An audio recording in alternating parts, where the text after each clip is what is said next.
all 21 markets in the Gambia. So you cannot even be cheated because you will know the price of onion in Basse, in Wasu, in Bureng, and in Bundu, all the 21 major markets. So with that information you equipped on the platform, you are able to say, okay, for our 20 tons of onion, we are going to sell it this amount.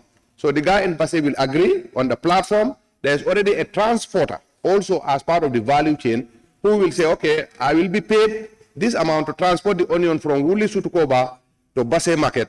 And you agree, either the one selling or the one buying, whoever is paying the transporter agrees to the price, all happening on a platform, and the onion will now be transported from Sutukoba to Basse by a transporter, and the business is done. So we have this in each of the regions. Right now we have 3 that are fully activated and running.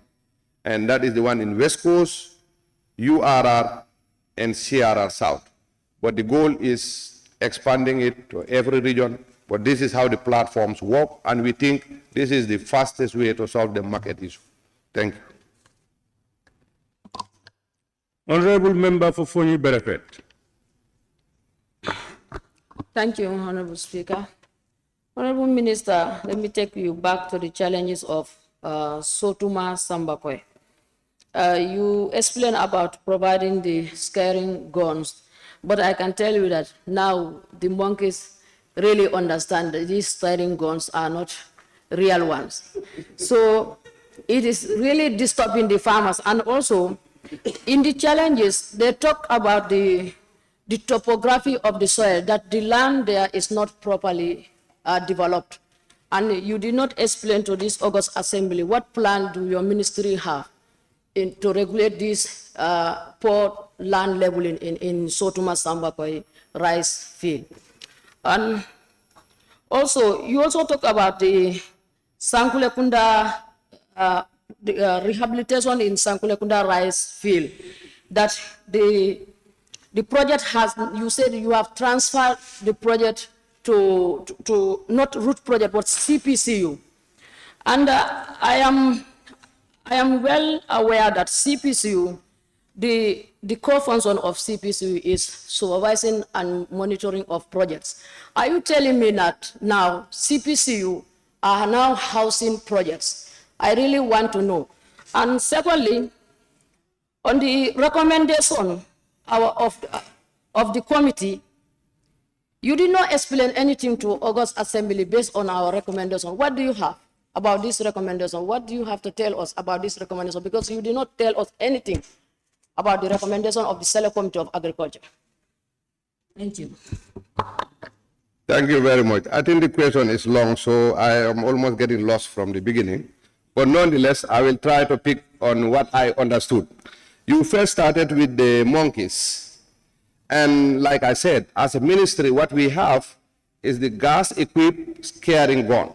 This is the one we use in Sapo, where there's a lot more rice. It is scaring the monkeys and the hippos. We are using it in CRR North. We are even using it in your area. So at the moment, that is what we have found to be effective. However, things keep evolving. And then I'm sure if the regional and the people on the ground recommend that the gas guns are no longer scaring monkeys, the ministry will look at other alternatives. As far as the topography of the land in Sotuma Sambakwe is concerned, it was addressed by giving them a tractor to do their land preparation. That is what we have identified as a solution for the army that is working in Sotuma. And the land issue, the project itself, no project can be handed over to another project. So let me just clear that. If a project is facing away and they have anything incomplete, like the NEMA project, it has to be handed to CPCU because that is the central project coordinating unit of the ministry. So a project cannot face away and hand to another project. What you will hear or say that Roots has taken over gardens that were designed by NEMA is because when Roots come in, then CPCU and the ministry will now assign incomplete works of a previous project to a new project, but it cannot be handed directly to Roots project or value chain. It can only be handed to CPCU as the hub for project coordination. And another issue you asked was about the recommendations that your committee had. So I will try to go over the recommendations one at a time, and then there are like 9.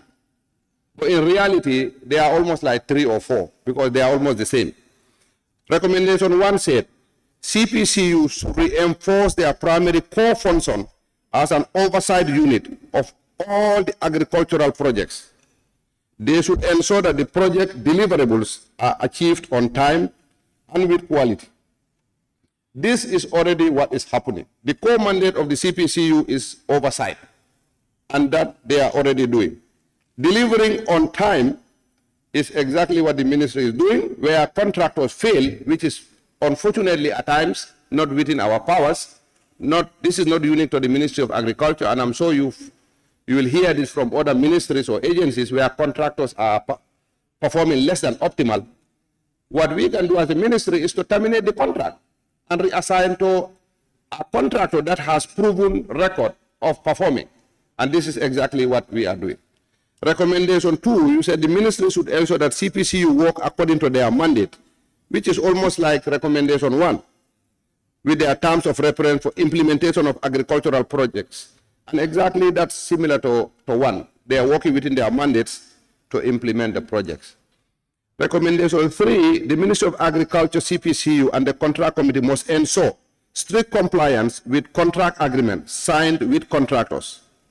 Yes, we are making sure that there is strict compliance with contractors based on the agreement we sign. And that is why when they fail the agreement, we terminate their contracts like we did. And for others, we are in the process of evaluating. Recommendation 4 said disbursement rate should match the work percentage. And that is what exactly is obtained. That is why we are able to terminate and recontract to somebody within the same budget. Had they been paid way beyond the budget, it wouldn't have been possible. What you have just said, this number 4, is true. This was a problem under the ministry. A previous project, let's say the RVCDP project, the work was in 100% and they were disbursed 100%. This was taking place and it has not since 2022 because you can now only disburse based on the work that is done. So it was happening, but it's no longer happening, and that has been identified and addressed. Another recommendation was all contractors found wanting should be prosecuted and be banned. I think I have answered that while I was trying to answer for Honorable Member for Salum. The rest of the recommendation, let's say number 9, incomplete projects contract should be met before December 23. I thought I've answered that while I was trying to answer the question from Honorable Member for Bakau. Thank you very much. Honorable members, because of limitation of time, we will allow honorable members to ask a question and give others a chance. Honorable Member for Central Badibu.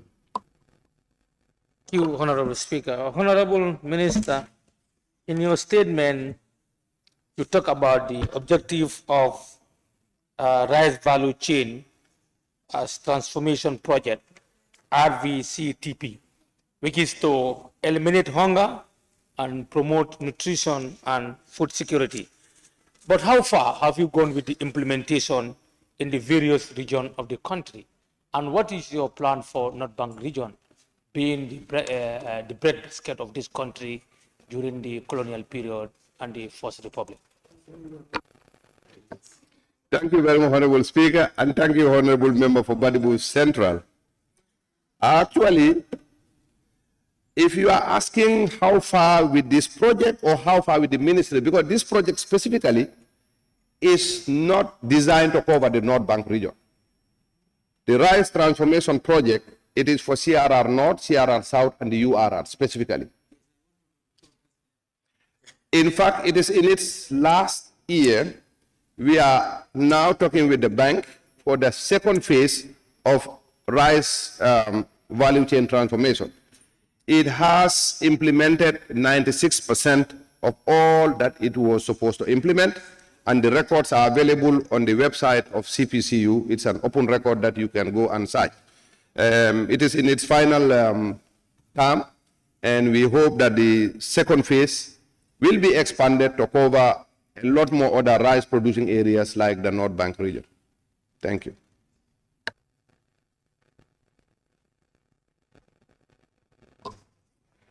Honorable Member for Jesuan. Thank you very much, Honorable Speaker.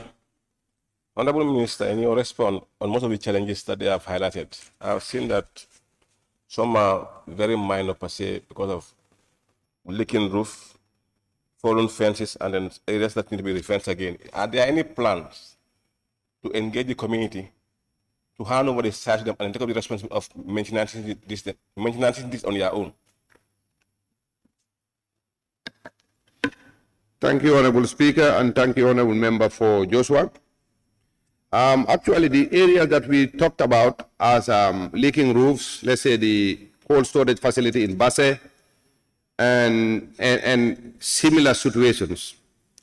These facilities for sustainability purposes, and that's why I think I said that the ministry and the project are in the process of handing over to the community. There's already a management committee established, supervised by our personnel on the ground, that's the extension staff. And also as part of ownership, these communities paid 20% of the cost of that facility. That is done so that there is some sense of ownership in these facilities. So one, there are management committees for which they will run the facility. They'll have to devise a sustainability plan that they are going to share with our personnel on the ground and be evaluated by the project, and they'll be guided through that sustainability plan. Thank you.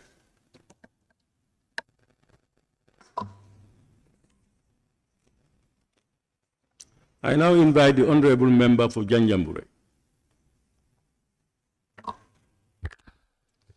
Thank you very much, Honorable Speaker and Honorable Minister. In your response, as per challenging facing rice growers in Janjambure, more specifically on Nyantale and Faraba, you did respond that Nyantale has about 9 hectares of rice field, but then the ministry were only able to coordinate 3 hectares that the farmers are engaged on. I want to ask, what is the plan of your ministries with regards to the rest of the hectares that is not being used? Thank you.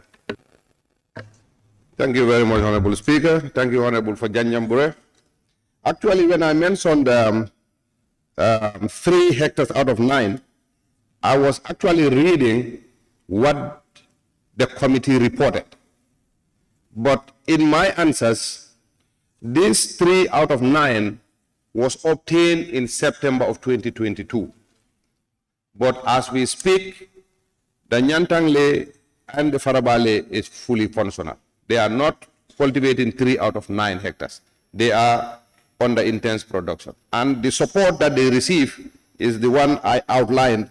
Like I said, during the dry season, I outlined what support we gave them, and that was the free fertilizer, the free rice seeds, and the $32,000 worth of fuel for dry season pumping for Farabale, and the $36,000 worth of fuel for Nyantangle. This was dry season.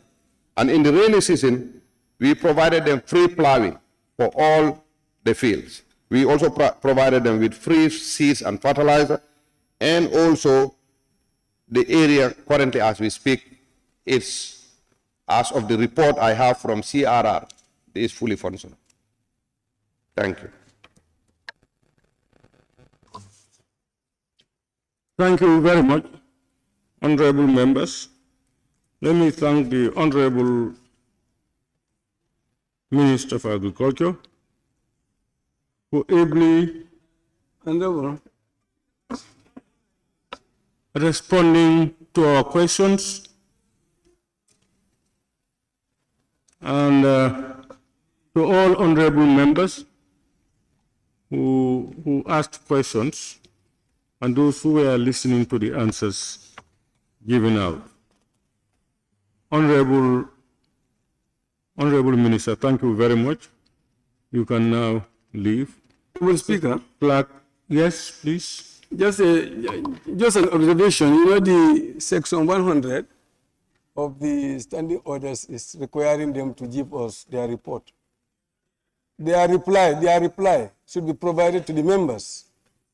No, that is not under section 100. It's not shared. No, it's not there.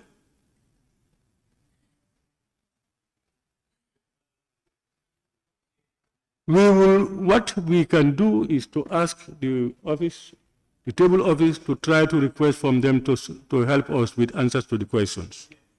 But it's not a requirement that is stated.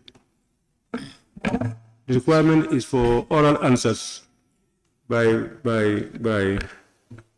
honorable members. As I said, we thank the honorable minister for very ably responding to your questions and your doubts, and to all of you who have contributed and those who listened. We will now proceed. Yes, Speaker. Clerk, can you proceed? Nyamina West. Who is talking? Nyamina West. Is it on what order? Yeah, it's almost time. Is it 5:30? So that we can move to sit beyond 6. Thank you. Oh, okay then.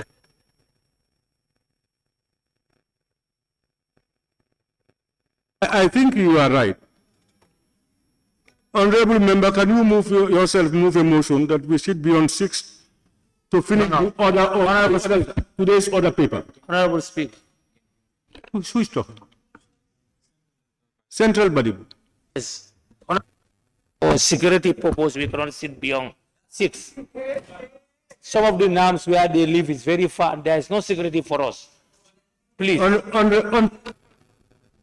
Honorable member, as an institution like this, and we are coming to the end of our duties, we have only on Thursday, and NAMS will tell us that they are going for weekend.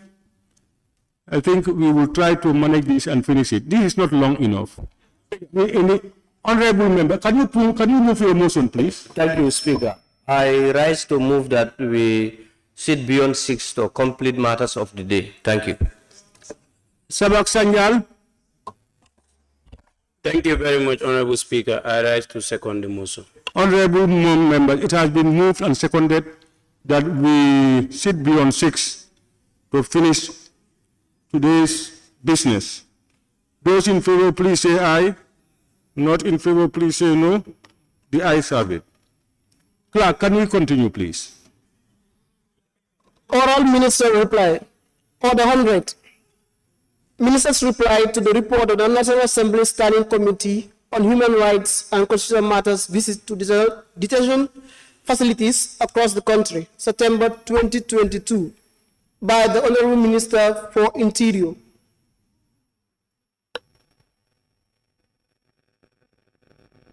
Honorable members, after the adoption of the National Assembly Select Committee on Gender, the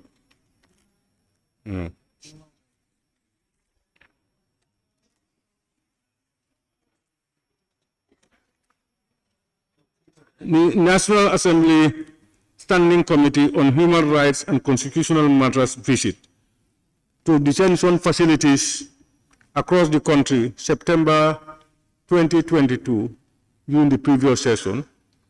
The report was submitted to government, in particular the Minister for Interior, for consideration and reply as per Order 100 of the Standing Orders of the National Assembly. Accordingly, the Honorable Minister for Interior is scheduled today to reply to the report. May I now invite the Honorable Minister for Interior to take the podium and make his statement. And Honorable Member for Central Badibu, I can assure you, we have a short time. Within 1 hour, 1.5 hours, at most 2 hours, we should be able to finish before darkness.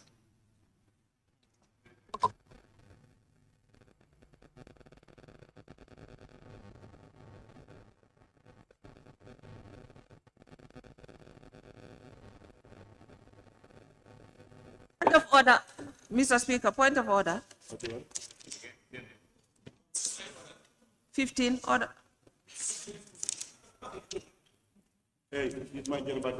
Point of order. Mr. Speaker, point of order. Mr. Speaker, the next item on the agenda. Honorable member, please. I was consulting. I heard your point of order. When I'm ready, before we proceed, I will call you. Hey.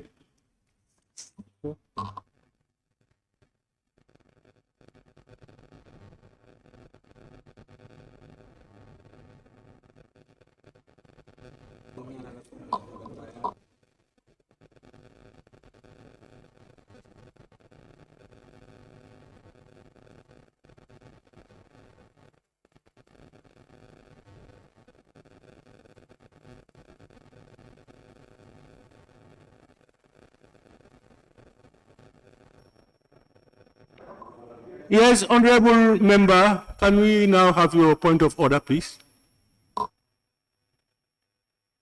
Thank you. Honorable Speaker, the order of business, 14, order of business, we are not following the agenda as it is on the, we are not following as it is on the agenda. Have we changed the order or?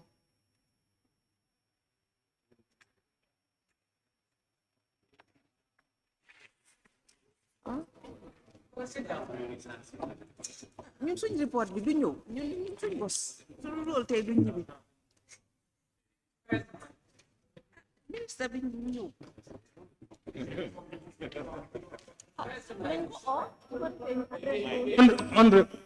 Where is the order paper? What do you mean to give, sir?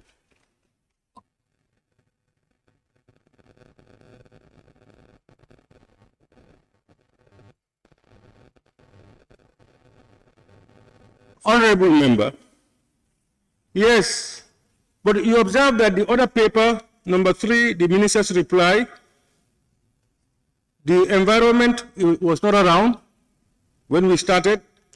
It was agriculture that was around. He came, he took the floor. And to the best of my knowledge, it is only agriculture and interior who were around. So I don't know what order we are going to take. Equally, if you look at section 14.3, order of the standing orders, the order of business as set out in paragraph 2 may be varied by the speaker in case of emergency or with the agreement of the Assembly Business Committee. So we have no option. After the whole case, 2 were here, we call them in order. Yes, yes, Honorable. No, it's my order. Mr. Speaker, since they are not here, we still need to call them, and if they are not on the floor, then we will address it, because this cannot be, we cannot allow this to continue happening. They know that they have questions to answer, and they are not here. So we put it on the floor, and then we act on it. Thank you. We have the choice to vary it, but that wasn't brought on the floor. So we need to go according to the order, and then address it, and then proceed. Thank you. Now, until we come to the end, we may call the rest of the orders that are there. Yes, who else? Yeah, I only wanted to add as well. I also want to add as well, in as much as the speaker is entitled to vary the order of the day, that can equally be announced based on the absence of so and so. I've varied the order. So and so minister is to come instead of so and so. What I'm saying is, what I am saying is, the variance outside, we will now, at the end of the presentation of the Minister for Interior, we will call the relevant other, how do you call it, ministers who are supposed to come before us and reply to the committee's issues raised by the committees. Honorable Minister for Interior, can you proceed, please?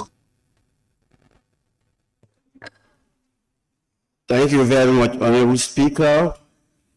I want to thank this August Assembly for inviting me to respond to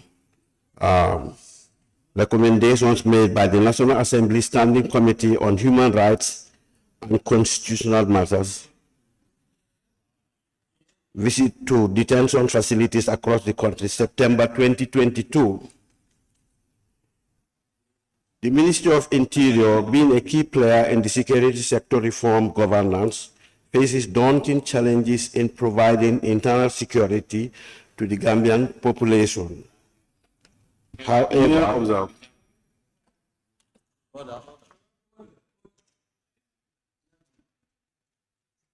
However, the ministry, in collaboration with development partners, has put a lot of effort into infrastructural development, capacity building, etc., mobility, and logistics for law enforcement officials, considering the growing population and changes in the security dynamics.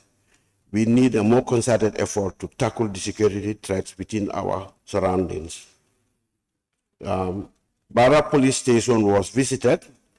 I read issues around the 72-hour detention period being exceeded, and some explanation was given to me that at times individuals detained at such stations fail to fulfill the bail conditions and they are kept over the period.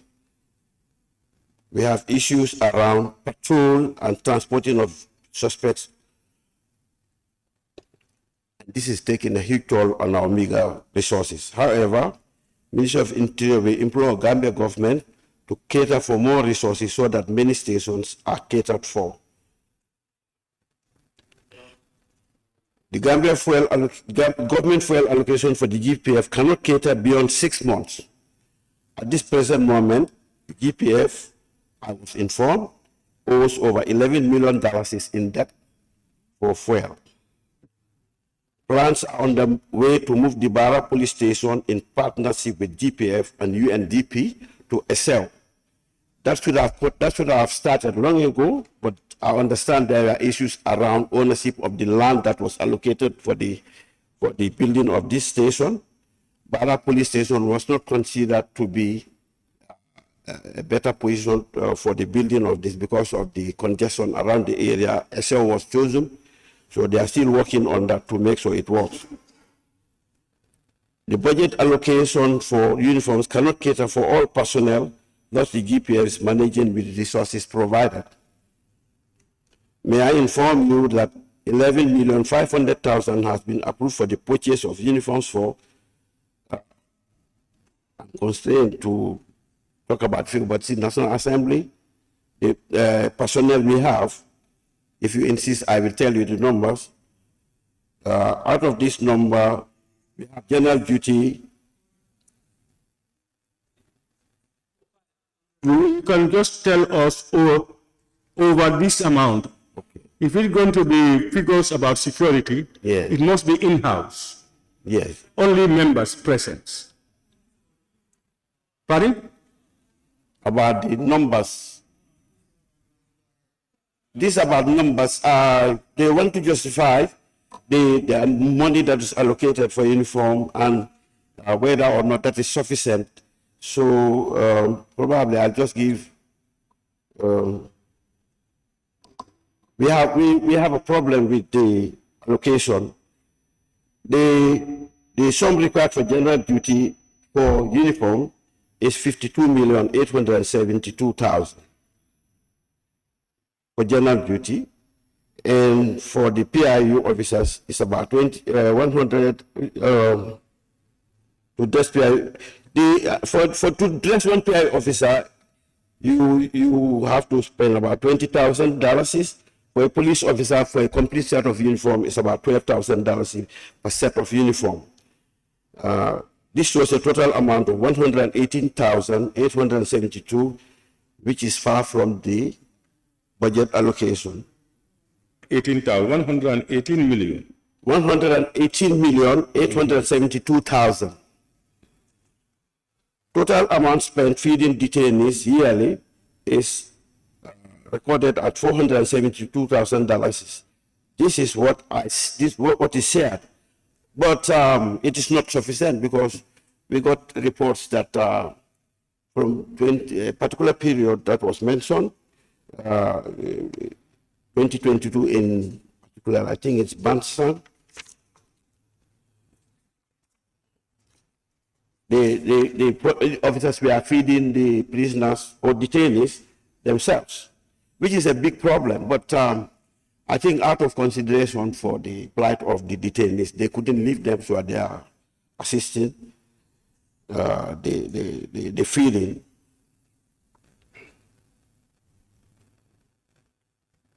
I just skipped the total number of the personnel we have. The approved budget on uniform protective clothing is 11,500,000. Unit cost per uniform for general duty, like I said before, is 12,000. Unit cost per uniform for PRU, 20,000. A provision of responsibility allowance has to be factored in the budget and approved by the National Assembly. The police force does not independently provide allowances for its personnel.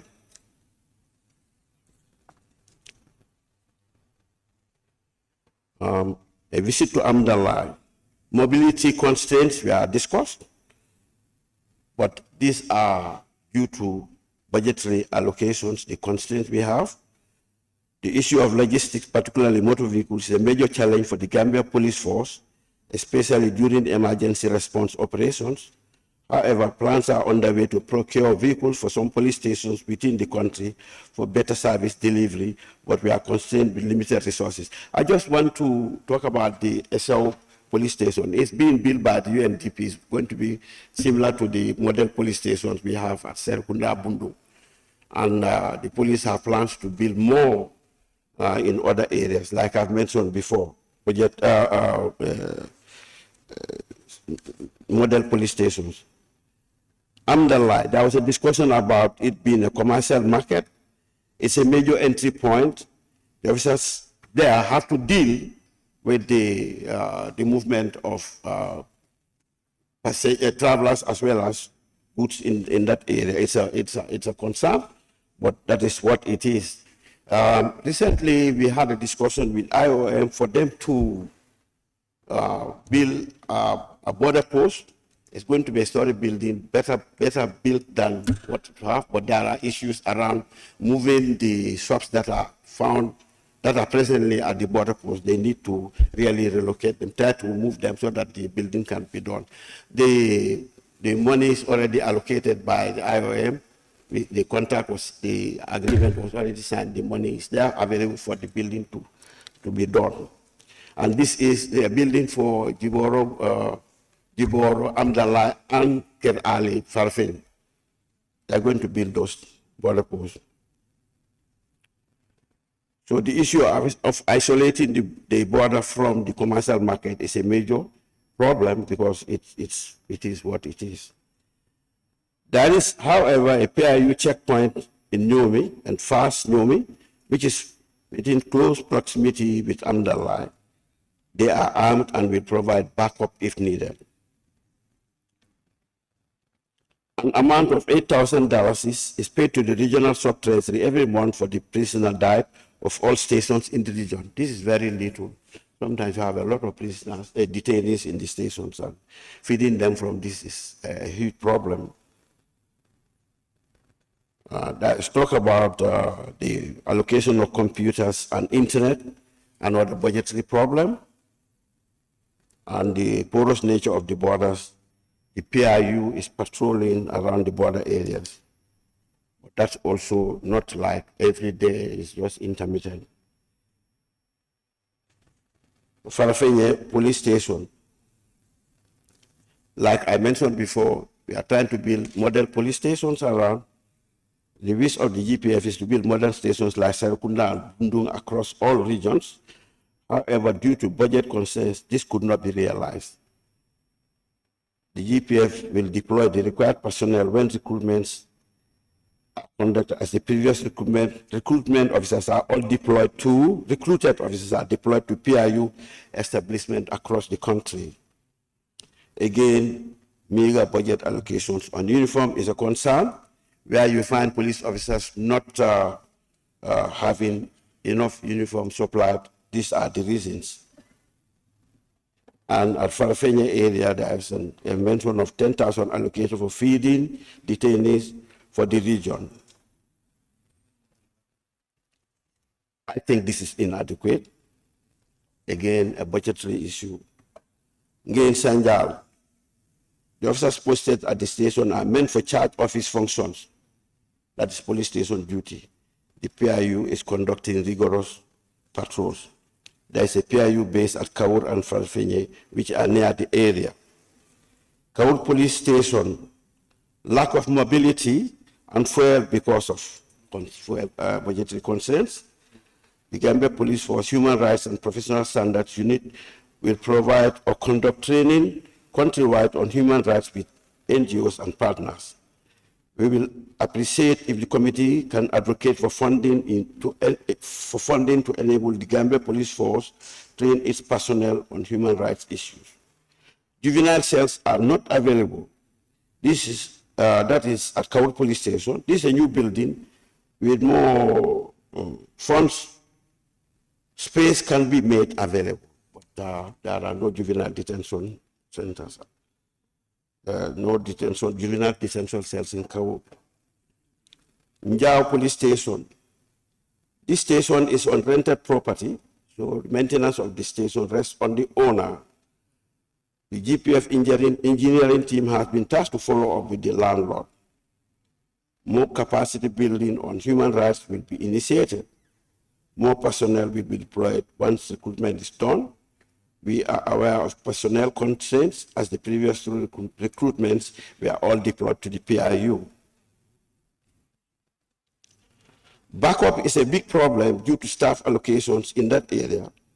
PIU, sometimes the police intervention unit sometimes deploys and responds to cases around that place, but it can be problematic due to logistical problems.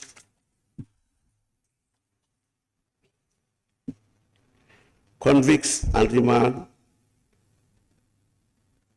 are all crammed in the same rooms and cells in Janjanbureh prisons.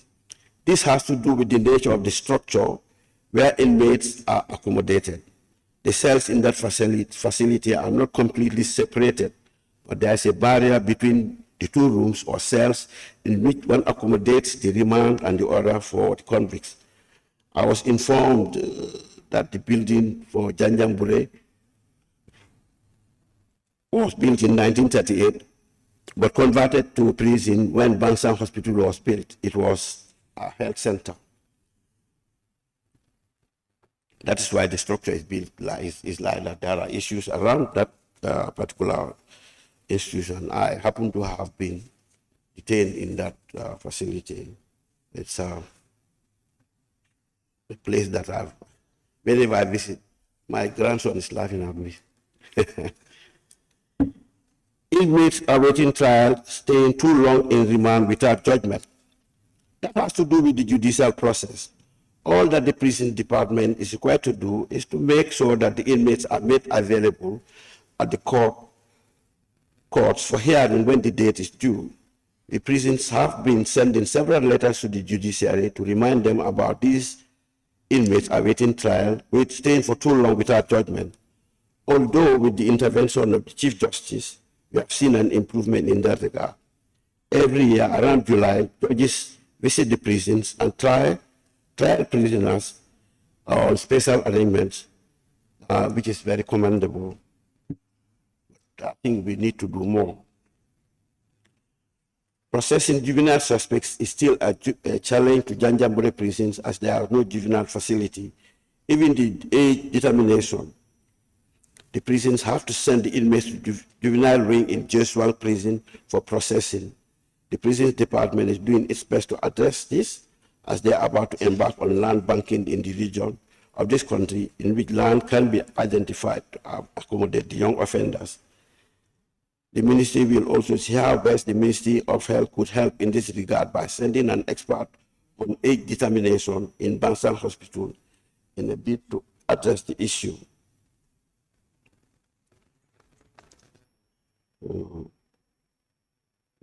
I think I need to also talk about this because we have a process that's ongoing to see about the moving of prisons from Banjul to Joshua, which is being contested by the honorable member there. He doesn't want it to happen, but we will be going there very soon to build a new prison facility, which will improve the conditions that are being commented on. For accommodation for officers of the prisons, the ministry accepts that there is poor accommodation in Janjanbureh prison staff quarters. However, a new staff quarters is under construction and very soon it will be inaugurated. And once it is done, the problem of accommodation will be addressed. We visited the new building and it's a beautiful building. But we have concerns about the extra buildings lying about which are not fit for use. So discussions are on to see what we can do with them. Certainly, prison officers too deserve to have good accommodation. Post condition of sanitary facilities. This issue has been addressed. It was done by one of our philanthropists, Mrs. Anita, who provided the materials, and the work is completed. Mobility and fuel constraints to transport inmates to court. The Ministry of Interior is currently in the process of procuring 2 escort vans for the prisons. One of them is intended to be sent to Janjanbureh prison. This will greatly improve the movement of inmates to Basay High Court. I also was informed by the drug law enforcement that they will also provide another vehicle that will facilitate the transportation of the trial prisoners around that area. As for the fuel in the prisons, normally provide additional fuel allocation for the transportation of inmates from their monthly allocation, especially when the demand for transportation of inmates is high. Prisoners' prerogative of mercy. There's a committee responsible for the prerogative of mercy at the Ministry of Interior. The Gambia Prisons Department is part and parcel of the committee for the prerogative of mercy with some members of the Ministry of Justice. A comprehensive list of inmates from their establishment is normally submitted to the committee for deliberations. There's a skill training center at Janjanbureh prisons where the inmates are trained on various skills such as electrical installation, tailoring, and satellite installation. I would also like to add here that a group of individuals from the Eastern Europe also started a project where they produce bicycle wheels, and these bicycle wheels are then fixed on bicycles for the use of school children in that area. But the idea of having this project is to really work on the minds of the detainees or the prisoners, that a wheel that is given to them, they fix the spokes, and if you are not concentrating, you cannot fix it properly. And once you finish it, you feel a sense of accomplishment. You are able to do this, and also it helps support the school children around that area who walk long distances from their homes to school. I think that was a very commendable thing. We approved that they have that project within the prisons. The skill center was inaugurated last year by myself, and there are efforts to expand the center to accommodate other modules, like the one I mentioned. Sarengai, lack of mobility is due to budgetary concerns. Again, $10,000 is paid to the regional sub-treasury for feeding of detainees at stations across UR every month. The amount is not sufficient.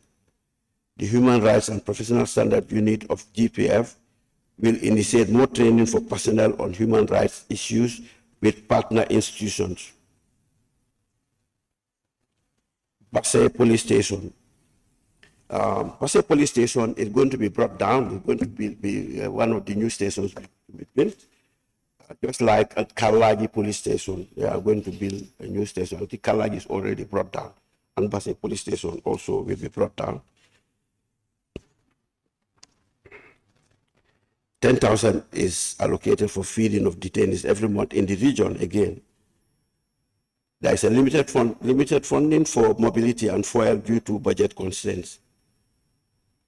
The ministry acknowledged the presence of only 2 child welfare officers. However, there are plans to deploy additional officers to support child welfare work in the region. Like I said, there's a plan to build a model police station like Serkunda and Bundung in Basse too. Bansang Police Station, lack of mobility is also due to budgetary constraints. An amount of 10,000 is catered for feeding detainees across the region. This money is paid to the regional sub-treasury every month. Again, the amount is not sufficient. Once recruitment is conducted, regional transfers will be made.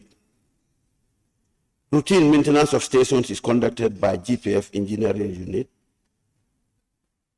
And we are talking about repairing the roof of the Bansang Police Station. I'm aware that there was some maintenance job done at Bansang, the police station, because when I visited one day, I stood by the counter, I could hear some noise in the ceiling, and they told me there's a bat infestation, and they've gone there to do the job. That was what was done at Bansang. And Jaring Police Station, 10,000 allocated for feeding detainees across stations in that region. Mobility is also due to budgetary constraints, mobility and fuel. More PIU deployments will be made to provide coverage for the area. Once recruitments are done, police promise to do some more deployments. And again, more stations will be built once they are catered for in the budget. Mansakonko Quinella, an amount of 8,000 is catered for feeding of detainees across all stations in the region, which is less than the 10,000 I will complain about. Mobility constraints are also due to insufficient budget allocations. Plans are underway to revive the GPF radio communication system across the country. Kalaji, Sibano police stations. I did mention about Kalaji police station being brought down with the idea of building a new police station there.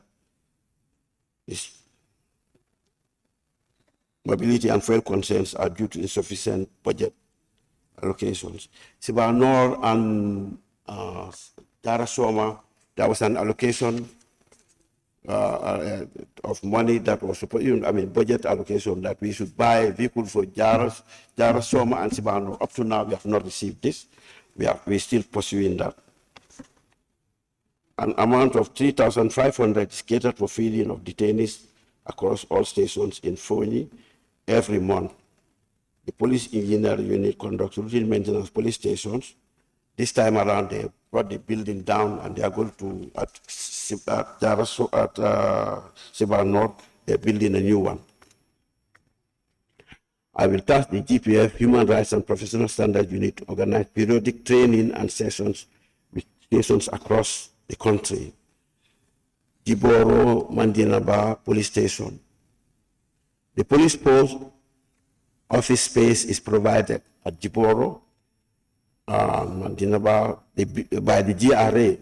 The building or structure does not belong to the police. Thus, the police force cannot independently make decisions on the structure that's not built by them. In fact, border posts cannot operate independently of commercial markets and garages. Police should devise mechanisms that will enable them to execute their mandate.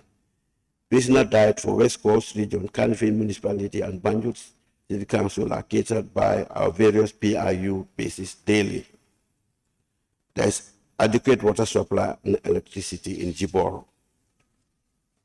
Fumigation of Mile 2 prison's premises. The issue of fumigation has been addressed. There are 2 interventions on this side. That is the team for medical and health and Gambia Red Cross Society. Now fumigation in the prisons is done twice quarterly.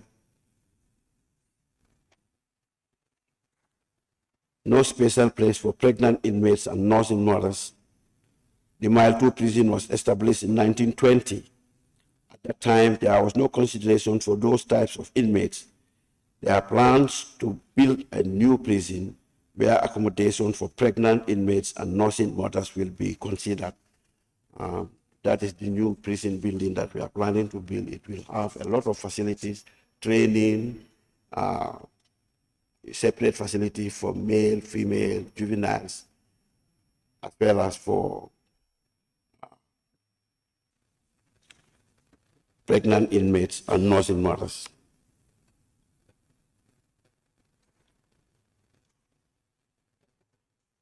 Premises allocated for prisoners are horrible for human habitation.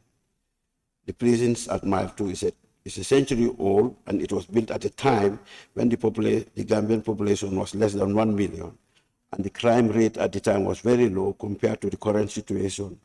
The capacity of the cells was 250, but now that the population is more than 600. I had to visit the prison recently with members of the Security Council because of some reports online that inmates were lying on the floor in pools of water, etc., etc. But when we visited, that was not the case. Certainly, there are concerns raised which we have written to the Prisons Authority to address. One of which was that the female wing had no mosquito proofing, and I promised to do that myself, and I've asked them to give me an estimate because they are really constrained when it comes to this thing. So as soon as they get that to me, I'll be able to do that. I was told the amount was about, if I remember right, $4,000 to $5,000. I will do that myself. The reason for that is because I happen to have gone to prison. I don't like people to suffer unnecessarily. If I can help them with that, I will do that. There is stagnant water all over the place, which could attract mosquitoes. Mile 2 definitely is around an area which is prone to these sort of things, especially during the rains. The ministry has decided to move the Mile 2 prison to Old Joshua to construct a new facility. The Mile 2, the landscape around Mile 2 and the structures are not suitable for human habitation, but that's what we have for now. Prison officers felt they are being left out in the exercise of the presidential prerogative of mercy. We said that there's a committee responsible for the prerogative of mercy at the Ministry of Interior. The Gambia Prisons Department is part and parcel of the committee for the prerogative of mercy, with some members from the Ministry of Justice. A comprehensive list of inmates from their establishment is normally submitted to the committee for their deliberations. Transportation of inmates on trial to court is affected by low allocation of fuel. This is due to insufficient monthly cash allocation. Acute shortage of uniform for officers and convicts. I also got the report. Like I said, some issues arose, like prisoners not having adequate uniform, jumpers, and so forth.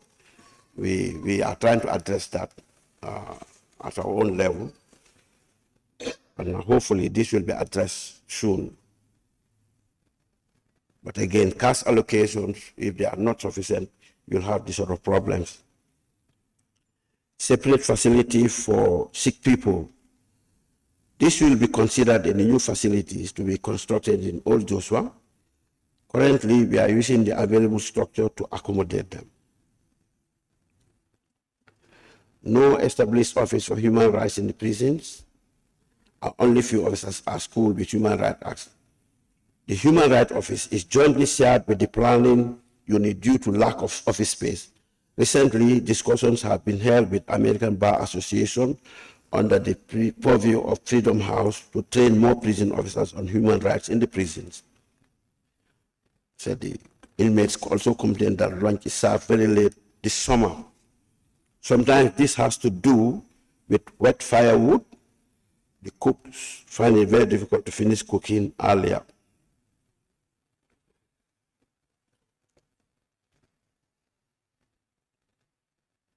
There are need for legal aid by the inmates. There's a legal aid desk in all 3 established prisons where the inmates who need the service of legal aid are taken care of. Submit.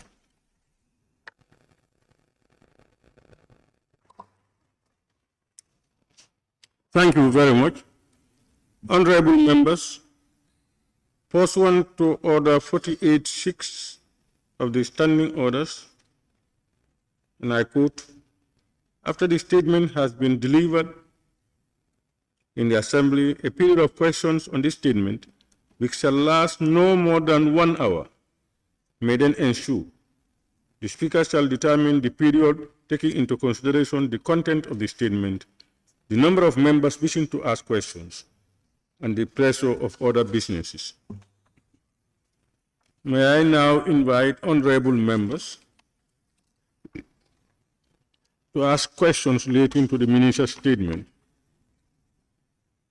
beginning with the honorable member for Nyamina West. Yes, are people talking? Pardon? Yeah, are you raising your tax? Yeah, you know, I think he will take your names as you raise your tax. We start with Nyamina West.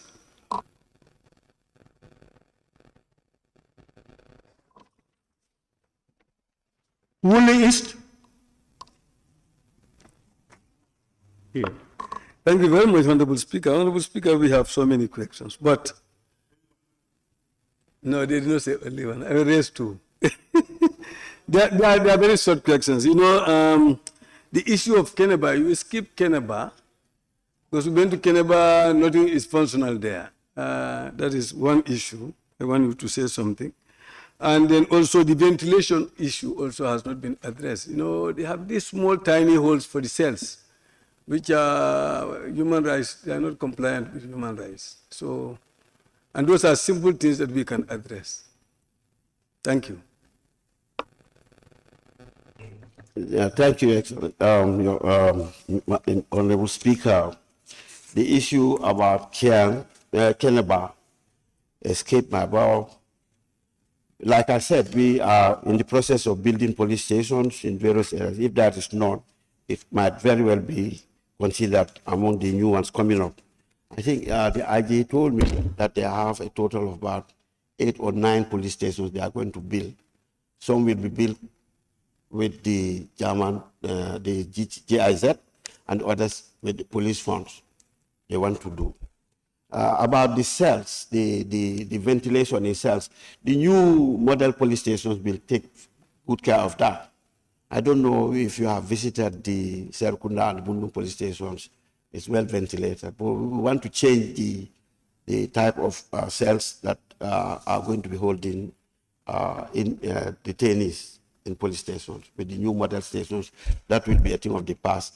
I think even the old Yundum by the Paradise Estate, a new station is about to be completed and is built in with the same concept, access for disabled persons, separate cells for children and young persons and females.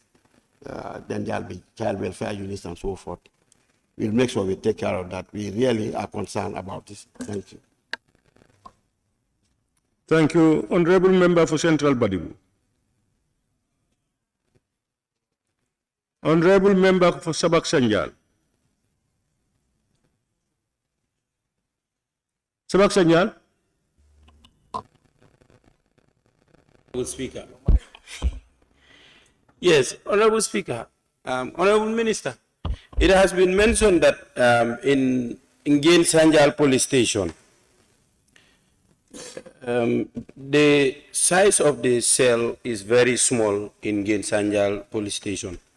And also, according to the report, there is also small detention centers, no water, and lack of mobility in that particular station. In response to these challenges, what can you tell us that will make us understand that government is in preparation to respond to some of those challenges that are highlighted by the report?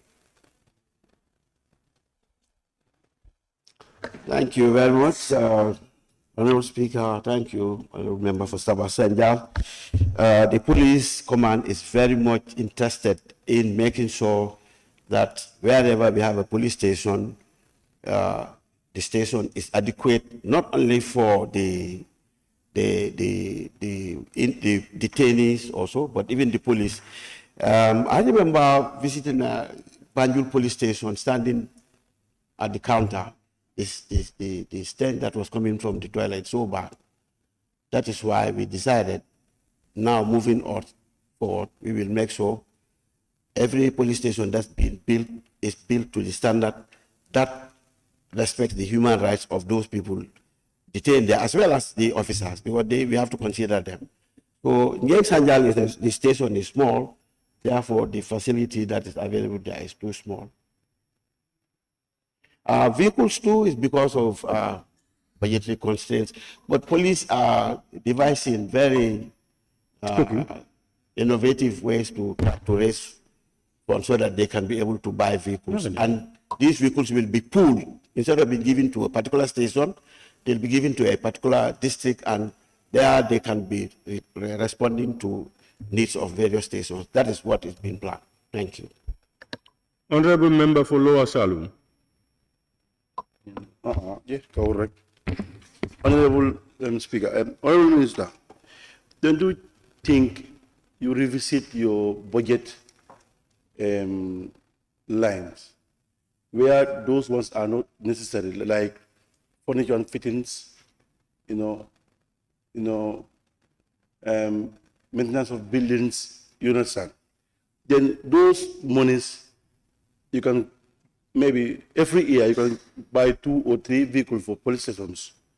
You understand? You can keep those monies or you save them for vehicle rather than every year furniture and fittings, maintenance of buildings, which I don't think is worth for it. Thank you, Honorable Speaker. When I was police advisor, the issue around maintenance of buildings is abhorrent to me. Rather build a new station. You find out that you want to maintain a building, it costs nearly the same as building a new station. But what we are giving as allocation is so small. And then sometimes in the budget, it's mentioned that you are going to get 100 million. But when the allocations come, they give you less than like 40 million. And then the rest of the money is never allocated. I remember we had to come to the Defense and Security Committee to try to discuss about how those allocations or budget allocations can be boosted. We were here nearly until 2 to 3, but I'm sorry we didn't get much. That's it. Okay. Honorable Member for Sami. Thank you very much, Honorable Speaker. Honorable Minister, how often did your ministry allocate uniform to the police?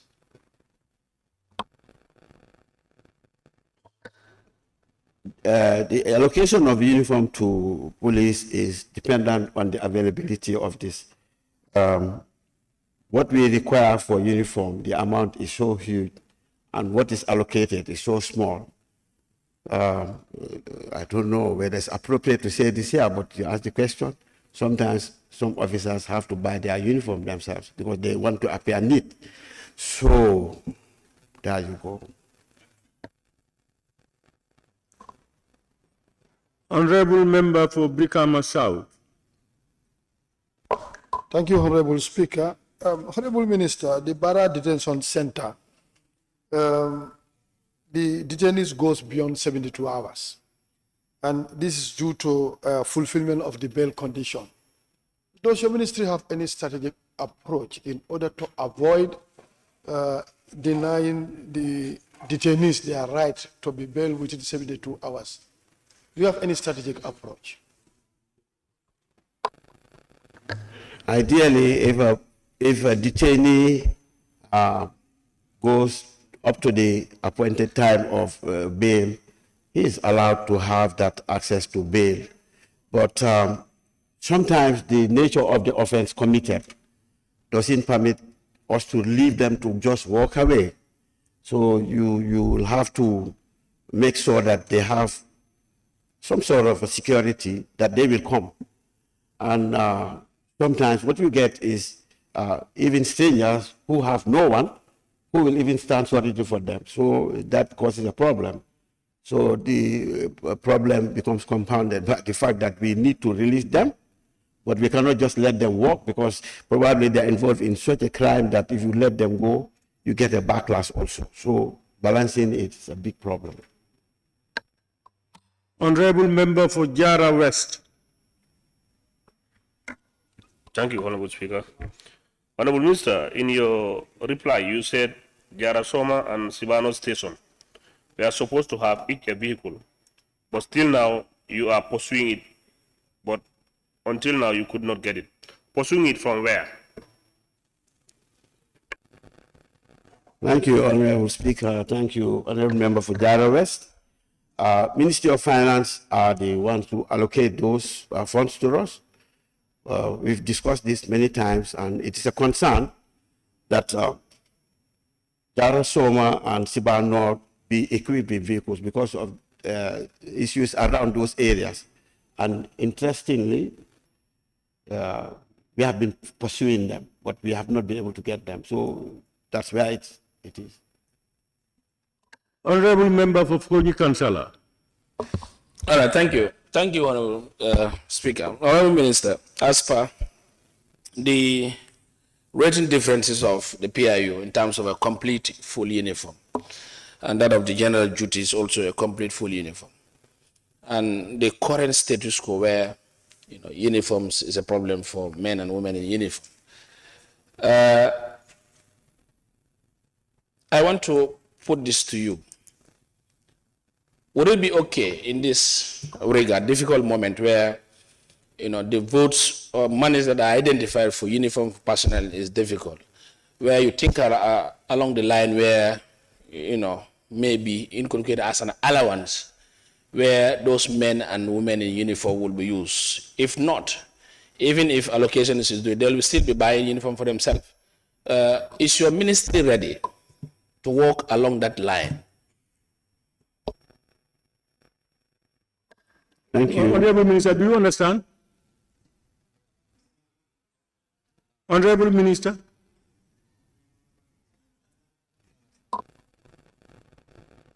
Thank you, Honorable Speaker, Honorable Member for Foni Kansala. Uniform is a requirement for uniformed servicemen, and they have to wear the uniform because it's a requirement that they wear the uniform. And then giving them an allowance is not something that the police or the ministry can just get up and do. It has to be a budgetary allocation, a budget item that will be authorized so that it can be used to pay them the allowance that we are now talking about. But it is, for now, not part of our budget. Obviously, there are allowances for plain clothes, but those are people who are by the nature of their job not to wear a uniform, and they are given an allowance to get their own dress to wear to go to work. Honorable Member for Janjambure.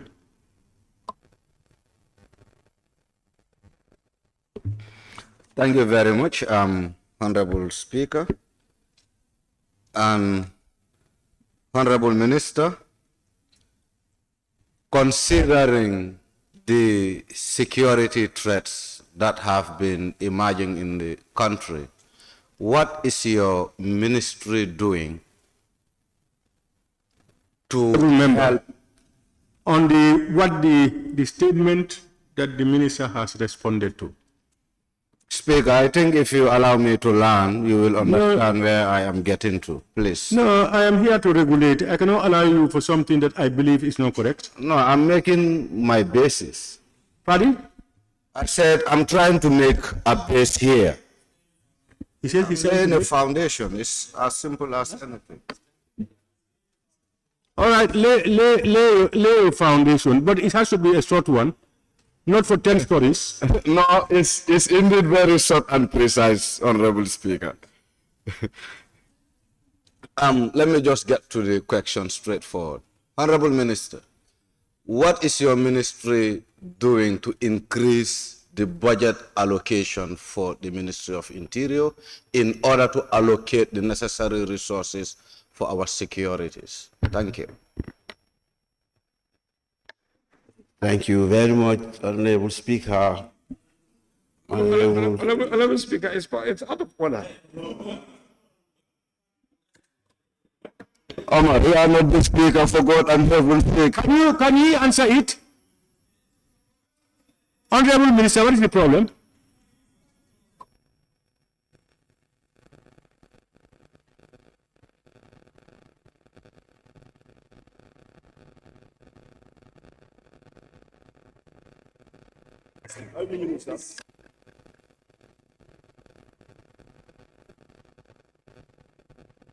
Thank you, Honorable Speaker. Honorable Member for Janjambure, I'll start by asking this Honorable Assembly to work with us. Lower Nyomi. Is it Upper Nyomi? Upper Nyomi, you said something is out of order. You have withdrawn it? Yes. Okay. All right. It's not withdrawn, Honorable Speaker. I'm sitting on my foot. Upper Nyomi, have you withdrawn it? No. All right, go ahead then. If it's a point of order, isn't it? Order 48.6. After a statement has been delivered in the Assembly, a period of question on the statement which shall be last not more than 1 hour may then ensue. The Speaker shall determine the period taken into consideration, the content of the statement, the number of members wishing to ask the question, and the pressure of the business. So what is out of order? Honorable Speaker, the statement is about detention centers in the country, and the honorable member is asking for the resources provided to the security forces. It's completely out of order.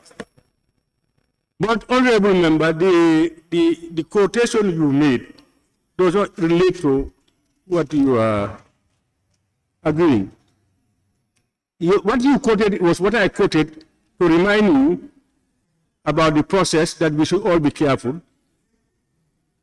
Can the Honorable Minister now answer the question from the Honorable Member for Janjambure? Thank you, Honorable Speaker. Honorable Member for Janjambure, I'll start by asking this Honorable Assembly to join me in trying to convince that we need more allocated to our various departments so that we can perform, because without that, it will be very difficult. Security is not cheap, and anything that can be added to whatever is being given to us will be of great help. I'll start from there. Thank you. Honorable Minister, we are very grateful for being very polite to the National Assembly, because we know that we are the ones who appropriate funds. If we now push the ball to your court and you respond that way, we are thankful. Honorable Member for Banjul South. Thank you, Mr. Speaker. The report required the status of human rights compliances, and I'm going to be specific about Basse. I am not in support of having juveniles being, jailed, but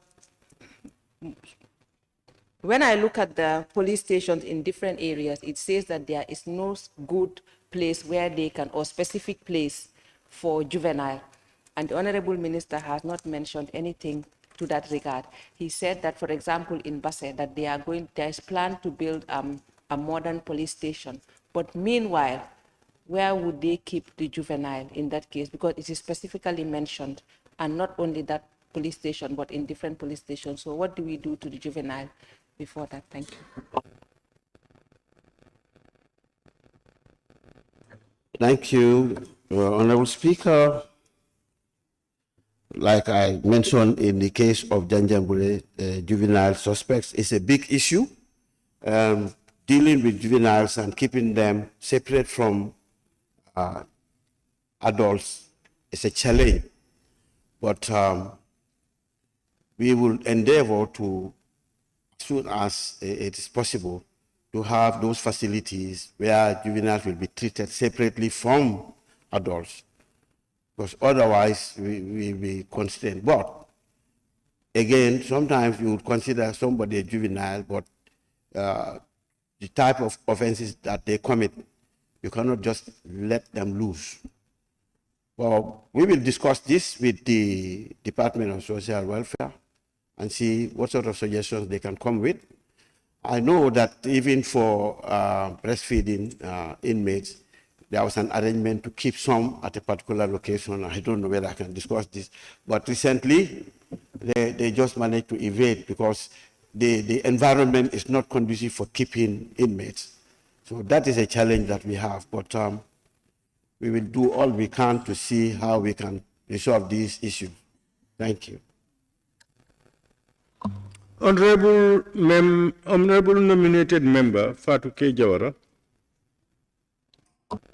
Thank you, Honorable Minister, for giving me the floor. Honorable Minister, in your submission, you highlight plans on the way to relocate Mile 2 to Joshua. Do you have any plan in place to separate the nursing mothers? Sorry, do you have any plan in place,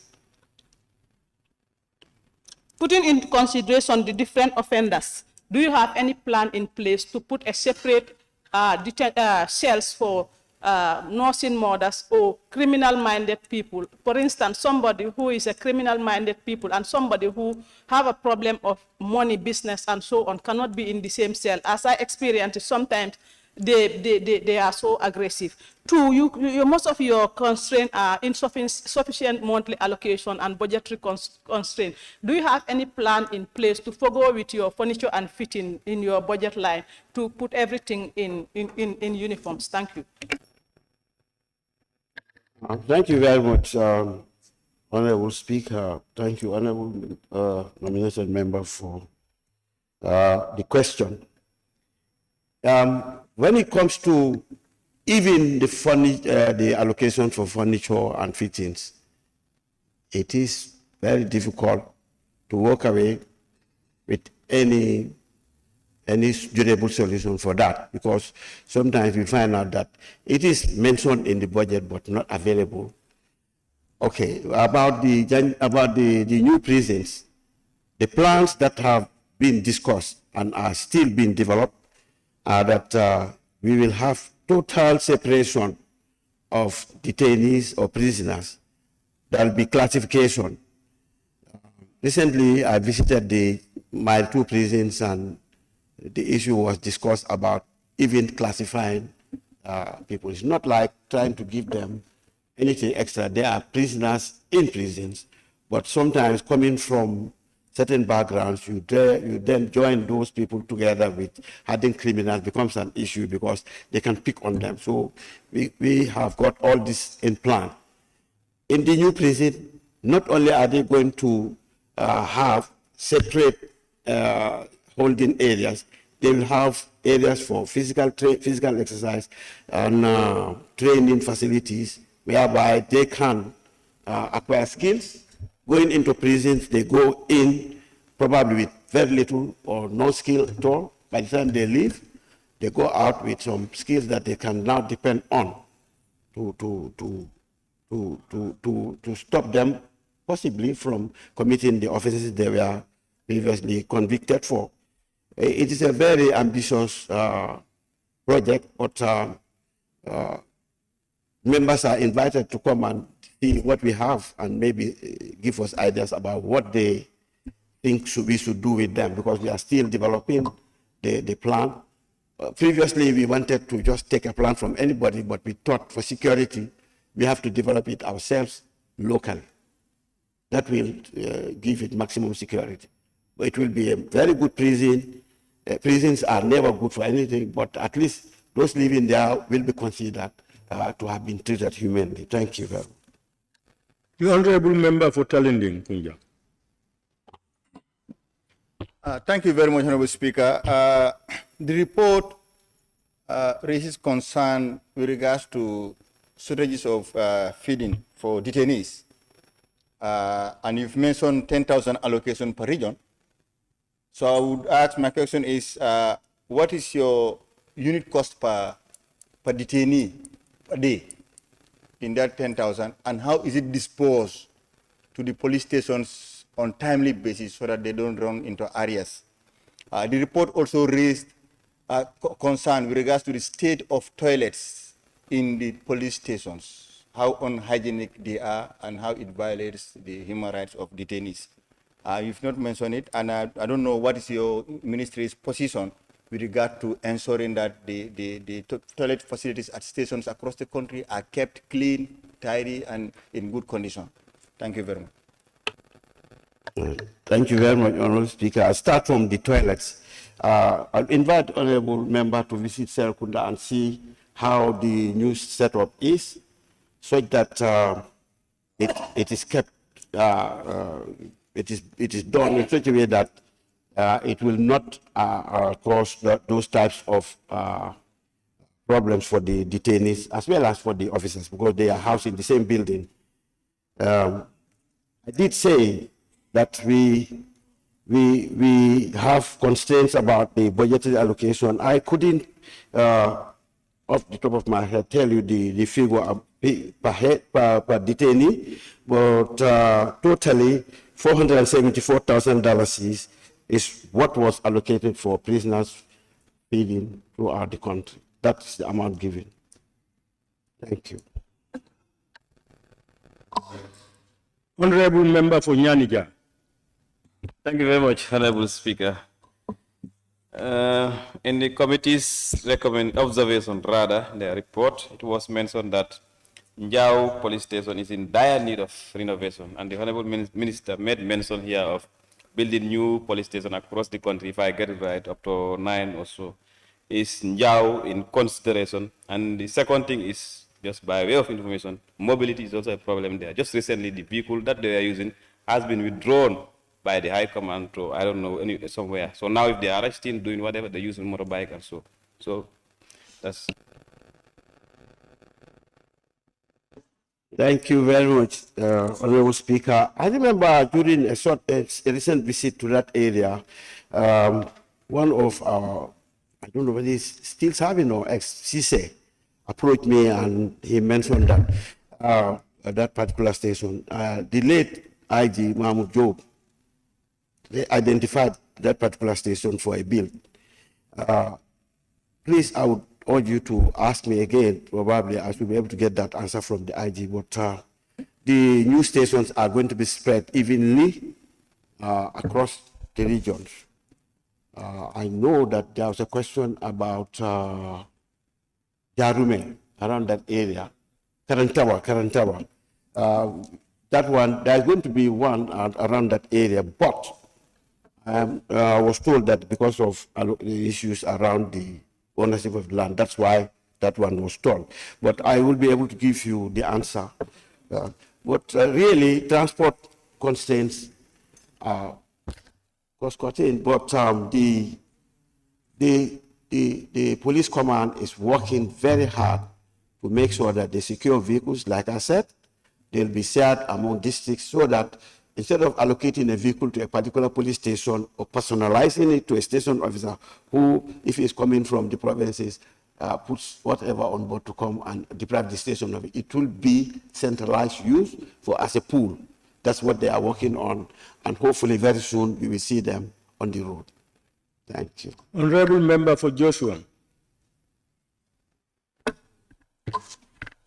Thank you very much, Honorable Speaker. Honorable Minister, looking at the current market situation, the amount of money that's provided per prisoner is $2.50 per meal. At $2.50 per meal. Per prisoners, $2.50 per meal. Are there any plans to adjust the price looking at the current market situation? 250, yes, it's here. It's here, you are saying, how do you come to that? It's mentioned, it's very clear. Honorable member, when you ask your question, just keep quiet. Don't respond to side issues. Don't respond to people who talk on the sidelines.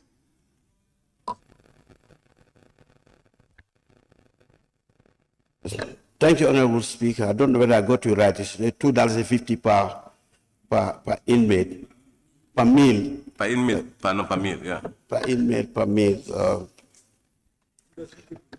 I think that amount would be too small to really feed, but sometimes if you pull them together, pull the money together, you can be able to share. I remember I was at the training school, the allocation for even feeding the recruits was so small. But if you add all this together and go to the market and buy things, you are able to manage. That is what we do, but it is not sufficient. Thank you. Honorable Member for Nyamina Dankunku. Thank you, Honorable Speaker. Honorable Minister. Kunku. Yes.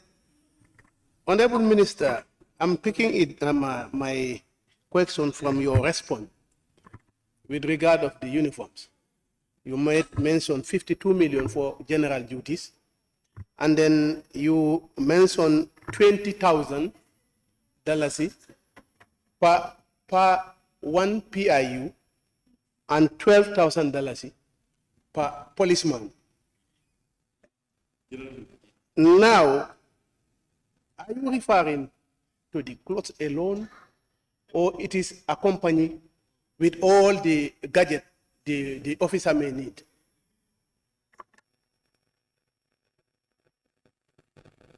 Thank you, Honorable Speaker. This goes for the total outfit of the PIU officer. You know, sometimes they operate under different circumstances from the general duty police officer. So the outfit is different. Thank you. Honorable Member for Bakau. Speaker, Honorable Minister, if I heard you right, you've indicated that your ministry is very much prepared to build new police stations across the country. Looking at the shape of Bakau police station and the space, how prepared is your ministry to rebuild this police station? Thank you, Honorable Speaker. Bakau Police Station is in a very important location because of its proximity to the tourist area, and developing it to a very good standard would be one of our priorities. Certainly, if the funds are available, we'll consider Bakau as well. I remember we used to even get assistance from the British High Commission. They used to supply a Land Rover to the station. It's one of those stations that we have always regarded as very important to this country. So we will certainly consider that. Thank you. Honorable Member for Lower Nyumi.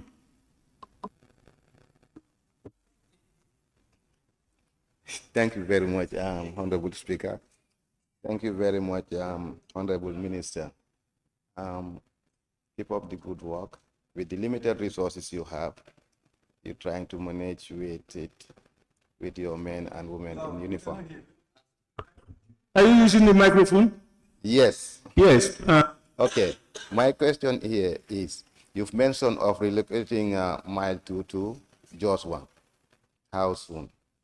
The second question is, you get a post at Fast Ndagachoy, that is a security post. What type of communication gadgets do you have? Because as reliable phones are not, cell phones are not reliable. What type of communication gadgets? Thank you, Honorable Speaker. I would love to give a timeline to the commencement of work on the new prisons at Old Joshua. I am looking forward to seeing that project start either by the end of this year or early next year. I can't be specific because it depends on what is being discussed. For communication, again, those are capital intensive acquisitions. We have engaged partners both locally and internationally to see where they can cooperate with us and let us have these items, even up to including CCTV, which will be of use. In other countries, they frown on them, but we would like to have CCTV, not to go into people's homes, but in busy streets and office areas and so forth, even including around the National Assembly. I've seen you have this in the building, but it is very useful to have these things. Definitely, telephones are not reliable. I was chatting with someone recently, and whilst I was chatting, I could hear someone else talking. I thought it was in the room. He switched off because he said that was a cross line. So we started having them now, and all of us will be careful when we use the phone, what we say on the phone. If it is confidential, say, can we meet, we talk, because it's not very secure. Thank you. Honorable members, let me on your behalf thank the Honorable Minister for Interior for ably presenting and responding to your questions, and to all of you who have asked questions, job well done. Only that we will learn from the answers to our questions what we do when it comes to the budget. You know, let's start listening to the various ministries and then get down. So that when it comes, we also prioritize, because the money is never enough. Honorable Minister, thank you very much. You are now released. Clerk, may we proceed? Oral Minister's reply. For the 100, Minister's reply to the report of the National Assembly Select Committee on Environment and NGO Affairs, site visit to fish learning sites across the country, October 2022.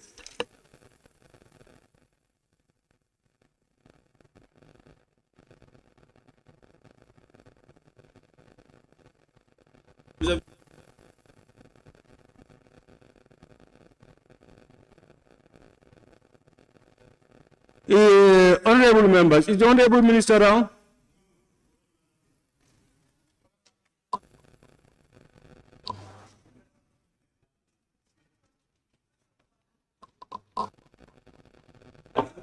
Order. May we hear your point of order?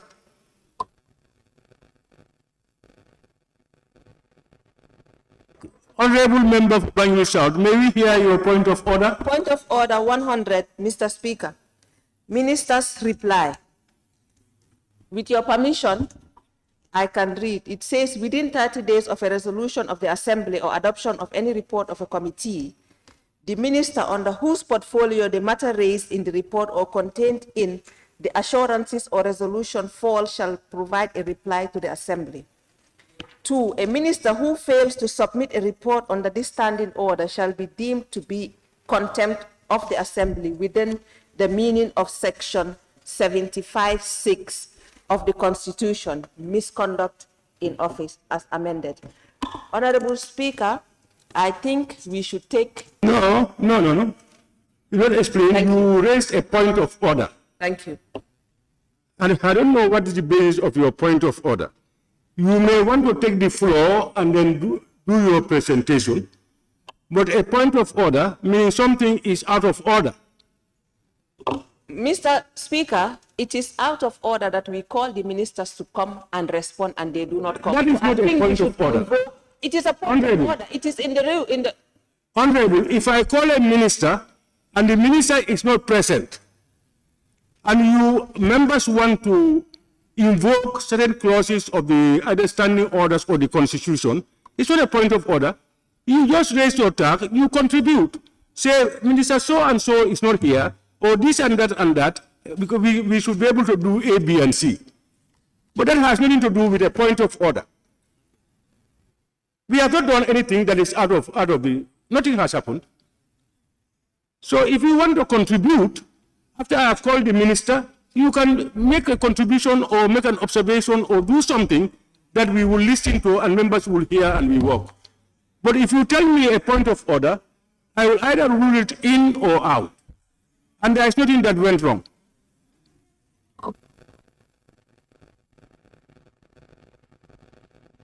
But you want to participate, you want to say something as regards the, what do you call it?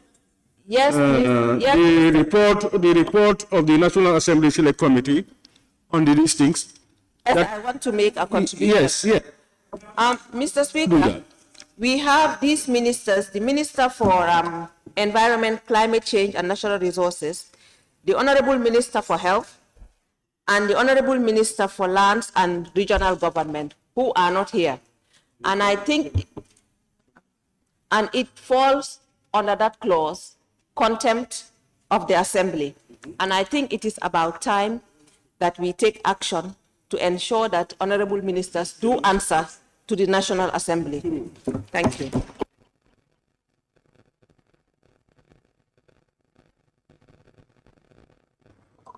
All right. Especially health. He has been very compliant. Who?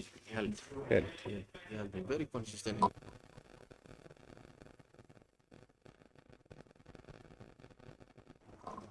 Yeah, honorable members, I'm just being briefed by the Office of the Clerk that yes, they have received, late communications from some of these ministries indicating that most of these ministers are traveled to the UN General Assembly on behalf of the Gambia with the Vice President. That's what they are briefing me on now, you know. Mr. Chair, is it not the same government that said that there was a ban in traveling? So, Honorable, there will not be a ban on all traveling. Honorable Speaker. All right, Honorable, let's not deviate from the issue. Honorable, For the past, Honorable, please, if you want to talk, I said just raise your tag. We will give you. We don't want people shouting and wasting our time. Honorable Member for Banjul South, you have finished what you want to say, isn't it? yes, I have finished. You have? No, you said some ministers, so we want to know which ministers and why a late response.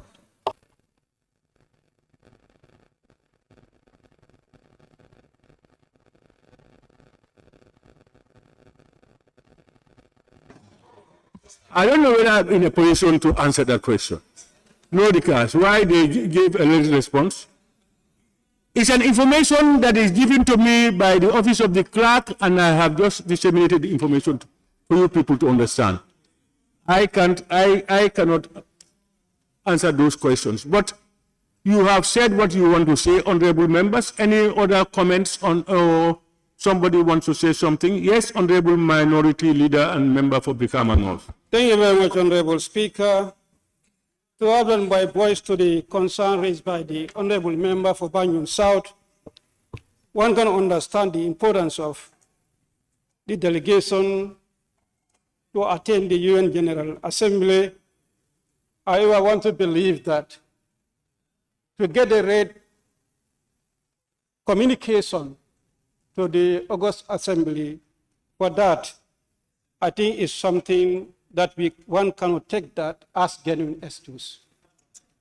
One has the feeling that information regarding Attorney General Assembly session would have been well received, and if they acted adequately, the assemblies will have got that notification that yes, so and so would not be available due to another mission. Look at it today.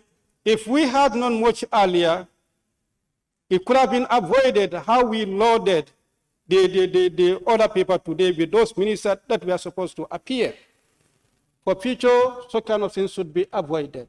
And secondly, the last session, it happened that a particular minister was part of the ministries that's supposed to be responding, but due to his international or other engagement could not be available. And I'm surprised that minister is not scheduled, because the last time he was not available and we could not recall and then make sure he is scheduled. So my fear is these ones that are absent today, next they should be available to make sure what they fail to respond to, they respond to that.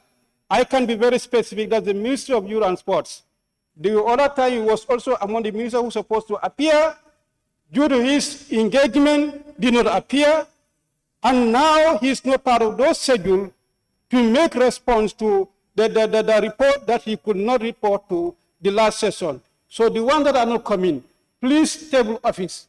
Make sure if they are not here this time, next time they appear. Honorable minority, I think you are saying that all the ministers who are not present today, the office of the clerk should ensure that they all appear next time to respond to these things, in addition to some of the ministries you have mentioned. Am I right? Are you taking notes? All right. Yes. Who? Lower Salum. Honorable Speaker, thank you. Honorable Speaker, on your ruling that communication has been made, I don't think that one suffices much.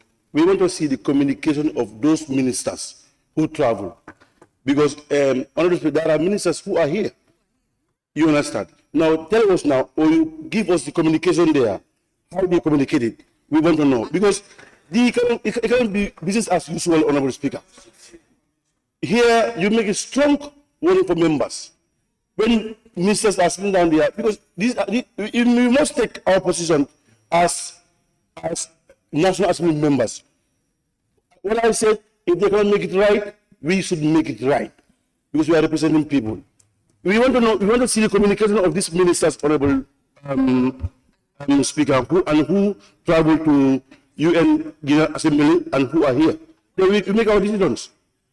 Yes, we want to get that communication. You know, we cannot provide you those documentations now, and we are not. We have, even as we sit down here, we have received some letters, communications now, today, here, whilst we are here, from Defense, and it's talking about, further to your memo, the Honorable Minister is currently engaged and gone to the UN. This one is Justice. So as we are here, we have received letters. So what we are saying is, Honorable, please, Honorable, when you are talking, we listen to you. When people are talking, please, let's listen. Please. So your request, we will ask the Office of the Clerk to try to provide those things. Who else wants to take the floor? Honorable Member for Opanyumi. Thank you very much, Honorable Speaker. I think there's a mistake on the other paper. Item 3, Roman figure 3, Minister reply to the National Assembly Select Committee report on gender, children, social welfare, sports check in the pediatric and maternity and lab ward, Edward Francis Montague Hospital. I think it's, instead of Honorable Minister for Health, I think it's supposed to be Honorable Minister for Health. Honorable, for me, I'm not hearing. Yes, I think instead of Honorable Minister for Health, the report on gender, children, and social welfare. Please, Honorable Member, address your question to me. Can you go ahead, please? You have withdrawn.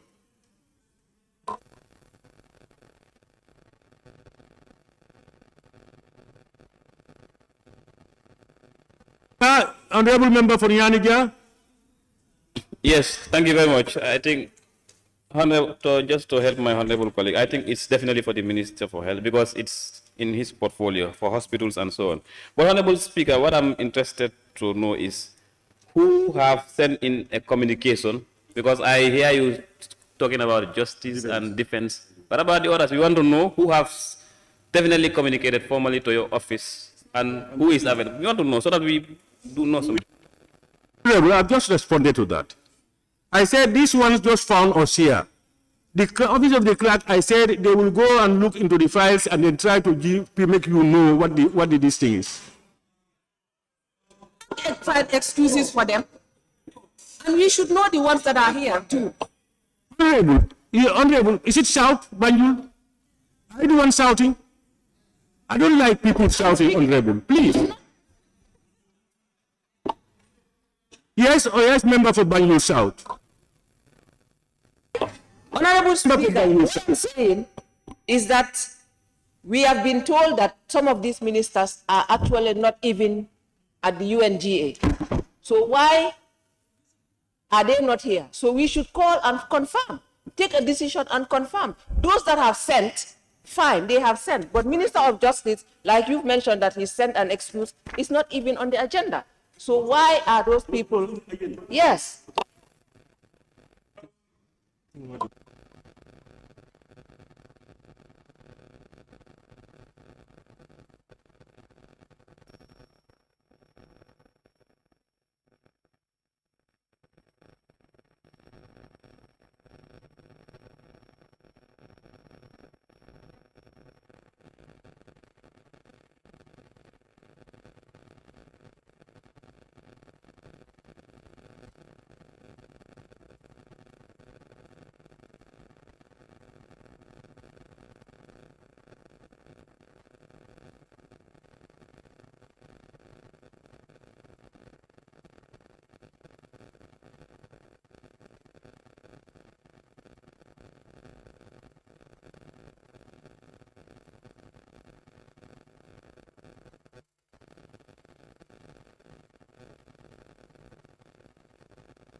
Yeah, honorable members,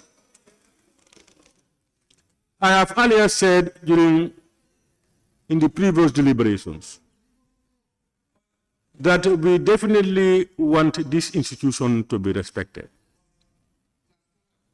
And we agree that we are in partnership with government to empower, at least improve the livelihood of the Gambian people together. And I remember we even once said, when Parliament calls, all other businesses should stop. There are times when those things may not happen. And we, as an institution, we also understand as operators in governance. But I think if you are called to Parliament, the worst you can do is, if you cannot come, is to write to notify us in time that because of A, B, and C, we are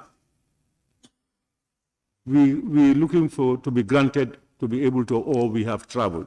Because that is before the notice reaches you. After the notice had come to you, you intend to travel, you don't travel and then notify us.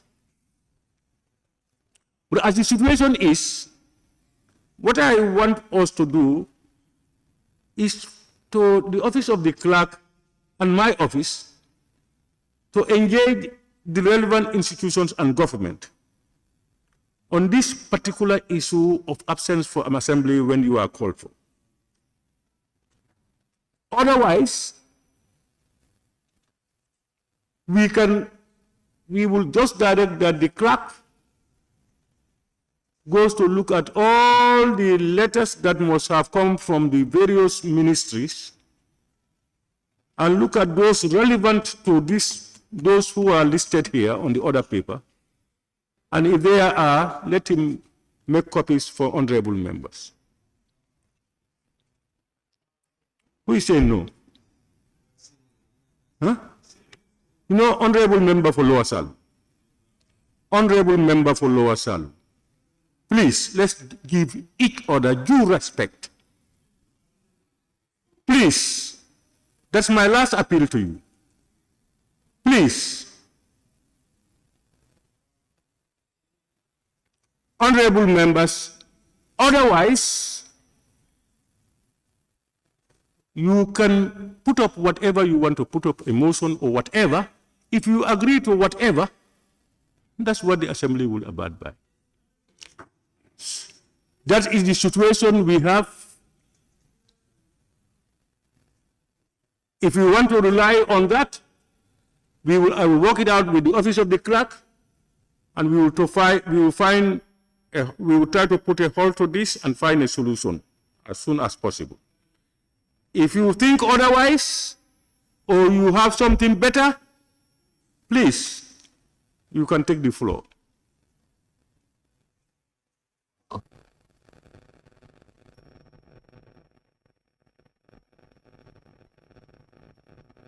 Honorable Deputy Speaker.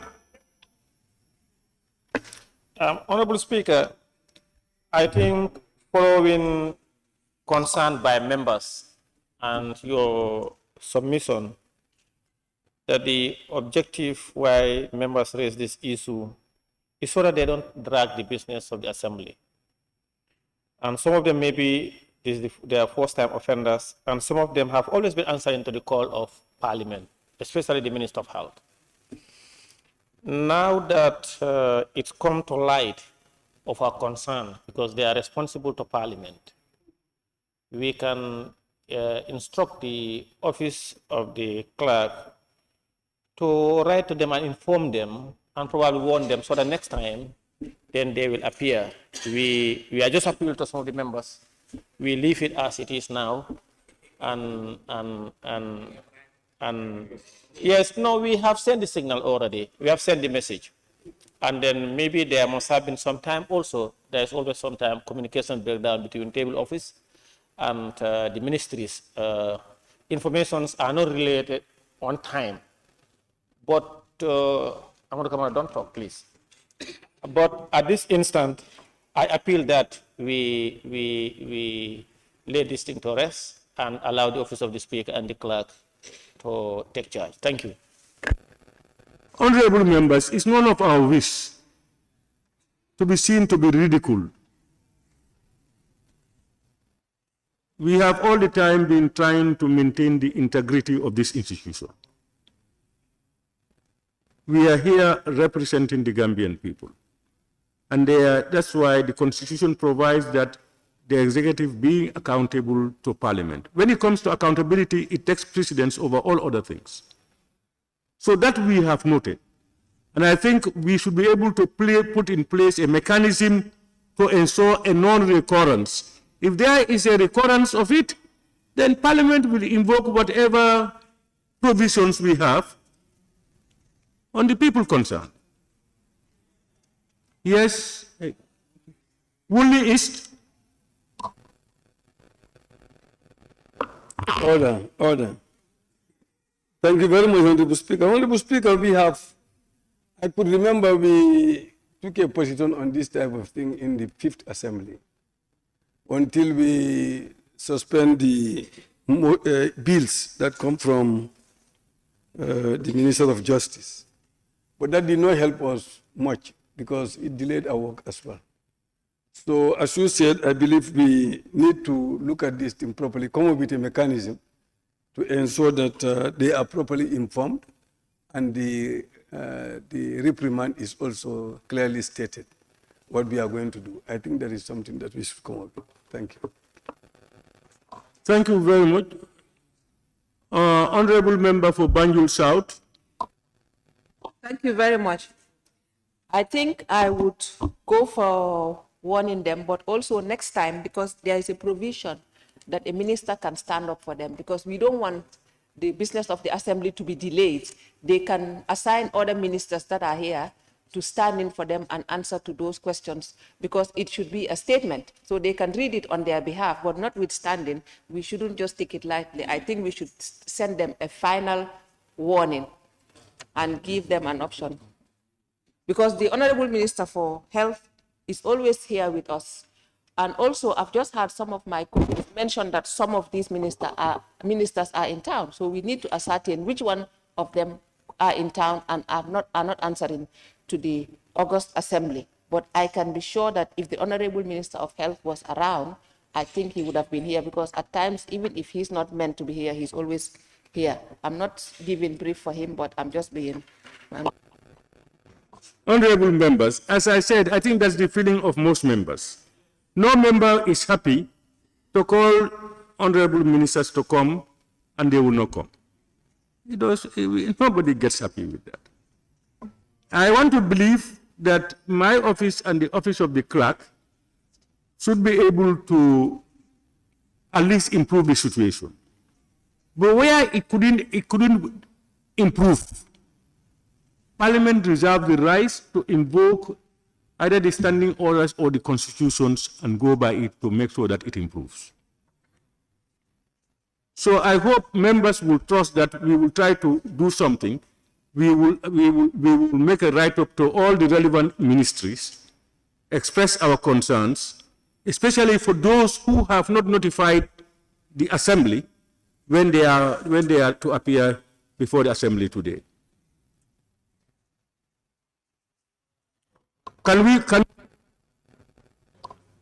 All right. This involves the current one, environment. The next one is that's the report of the Select Committee on Gender, Children, Social Welfare. Okay, is there a visit on the medical facility? Is the Honorable Minister for Health. And the last one is the Honorable Minister for Lands and Regional Government. These were the three absentees. We will note it down and we will definitely notify them and then send them letters. The office of the clerk should note that, please. Honorable members, can we proceed? Clerk, can we proceed now? Bills. Order 72. Consideration stage of the Constitutional Amendment Bill 2023 by the Honorable Alajimbo, member for Opasal. Honorable members, we recall that after the second reading stage, the bill automatically stood referred to the ABC committee. Therefore, in accordance with orders 53E and 68B of the standing orders, a motion was moved by a member of the ABC on Thursday, 14 September 2023, to commit the Constitution Amendment Bill 2023 to the Committee of the Whole House for consideration of the bill. During the consideration stage, honorable members, members shall have the opportunity to give detailed consideration and scrutiny to every clause and schedule in the bill. This stage also provides the first opportunity for amendments to the bill to be debated and voted on. I will therefore now resolve the Assembly into the Committee of the Whole Assembly to give consideration to the bill entitled Constitutional Amendment Bill 2023.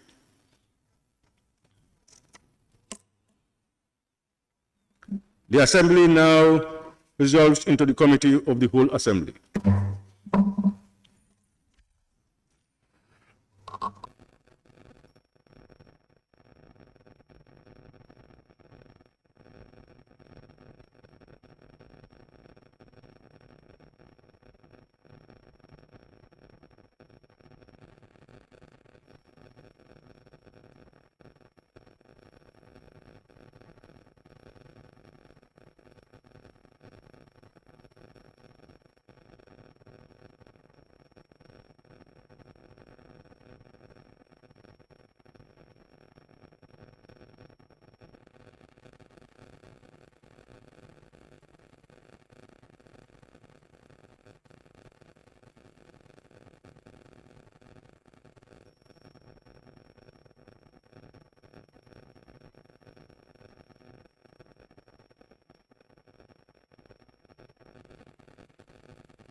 Honorable members, the Assembly will now go into the Committee of the Whole Assembly to consider the Constitution Amendment Bill 2023, clause by clause, will be guided by Order 72 of the Standing Orders during the consideration stage. Clause 2, Amendment of the Constitution of the Republic of the Gambia, 1997. Clause 2 or 1?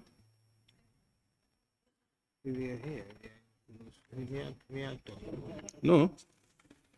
We're going to start with 1. Yes. Clause 1. Clause 1, subtitle. It is proposed that Clause 1, subtitle, stand part of the bill. Those in favor, please say aye. Not in favor, please say no. The ayes have it. Clause 2, Amendment of the Constitution of the Republic of the Gambia, 1997. It is proposed that Clause 2, Amendment of the Constitution of the Republic of the Gambia, 1997, stand part of the bill. Those in favor, please say aye. Not in favor, please say no. The ayes have it. Clause 3, Amendment of Section 152. It is proposed that Clause 3, Amendment of Section 152, stand part of the bill. Those in favor, please say aye. Those not in favor, please say no. The ayes have it. Huh? We have a proposal. The propose? We have a proposal here from the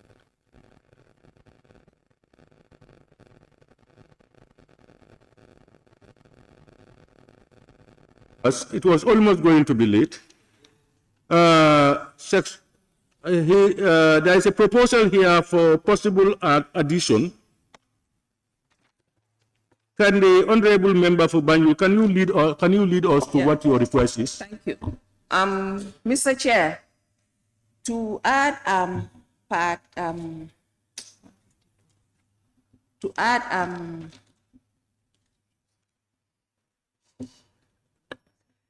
the chief 5, the Chief Justice, it gives them 90 days before the end of the previous financial year. I was proposing. So no. Are you on section clause 3? 152(5). I said to add an addition 5A, because we've added number of days in each of those from 6 to 7, and I was proposing at least 90 days before the end of the year to increase it to 120 days, so that it will give us more time to scrutinize. It will give them more time for their bilaterals to come up with a better budget.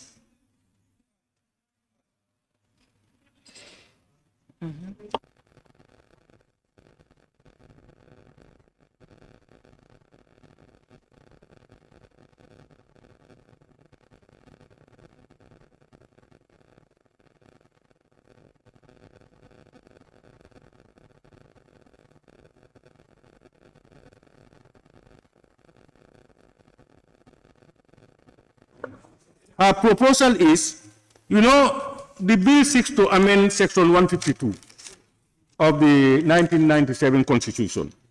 And the proposed amendments are stated here, A, B, and C.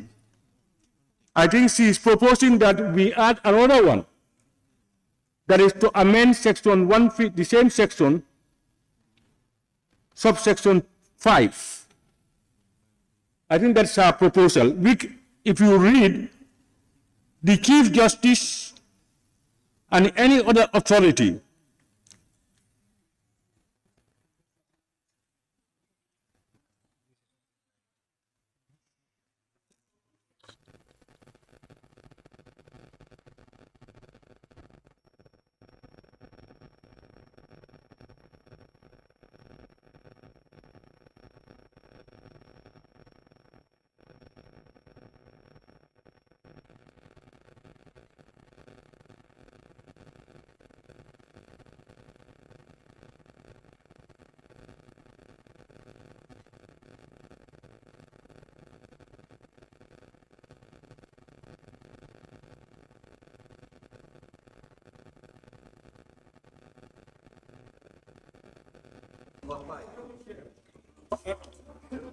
Honorable Chair.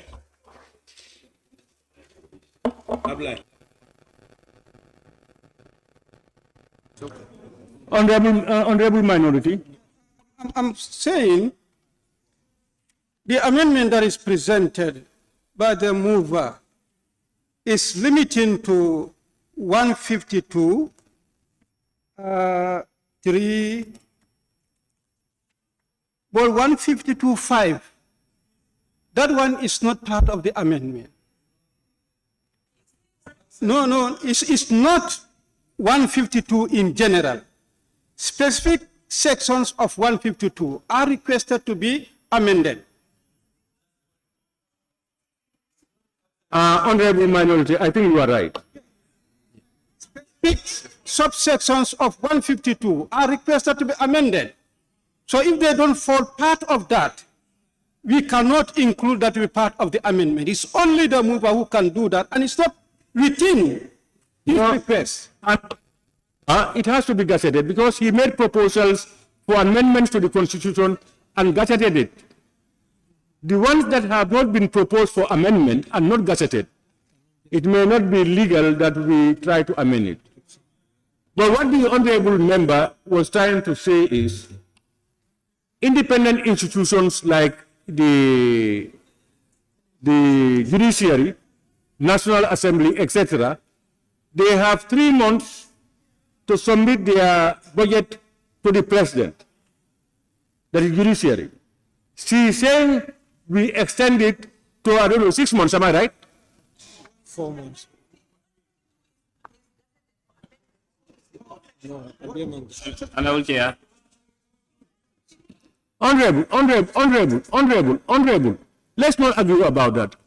Your proposal is to extend the submission of the budget of the judiciary from 3 months to what, how many months? 4 or 6 months? 4 months. I want to believe, honorable member, that for budgeting purposes, if you have to, before you can submit your budget for the subsequent year, at least it must go to, at least you must have done 3/4 of your operations. But if you go back to 4 months before, you are anticipating something that could change over the period. So I think 3 months is more than enough for them to be able to prepare and submit to the president. The president will submit it to the parliament and we look at it. Honorable Chair. Before you come in, honorable member, continue, Banjul, South. You want to say something? Chair, the reason being, we have more time now. It's only the commencement. It's not that they would submit, but it gives them that time to at least start the bilaterals. Because as a former member of the authority, we've had problems, like we had to rush with the budget at times. So it gives them more time. It's not that they are obliged to, but it widens the time that they should start the initiative. That is the reason, because we have increased from 7 to 14. We have given the parliament more time to look into the budget. So because they are autonomous also, it gives them a lot more time to start the initiative and coming and going, because their budget comes and goes. So I think that is the only reason. But if the assembly does not agree, then it's fine. It's just to give them more time to look into the details. Is to give, we extended the time for the assembly to look at the entire budget. So to look at the entire budget. So also it gives them earlier time to start. Yeah, they can start anytime, but they said their budget should be submitted to the president at least 3 months before. They can start anytime. Clarify, please. Can I clarify? Yes, member for Nyan. Yes, thank you very much. As the one dedicated by the member for Upper Salem, I think the honorable member have a very good intention, but unfortunately, if you look at it here, what the bill seeks to address is just to give the assembly more time to scrutinize the estimate and also to deal with the appropriation bill.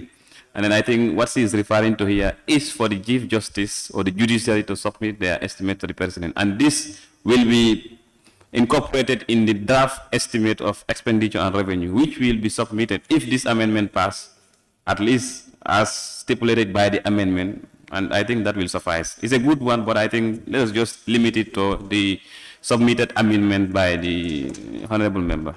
I beg your pardon, please. Thank you very much. And if you look at the long title of the bill, on the cover of the bill, the long title, an act to amend the Constitution of the Republic of the Gambia 1997 to extend the time in which the President is required to cause the minister responsible for finance to prepare and lay before the National Assembly the estimates of revenue and expenditure of the Gambia, one time for the consideration and approval. It's specific. So to that. Yes? Yeah, I think that's what I said. The amendment is specific on 152.1, 152.1A, and 152.3A. These are the specific areas that the amendment is specific on. So, okay, then, honorable members, we continue, isn't it? Did I put the question? It is proposed that clause 3, amendment of section 152, stand part of the bill. Those in favor, please say aye. Those not in favor, please say no. The ayes have it. You don't need the notes. You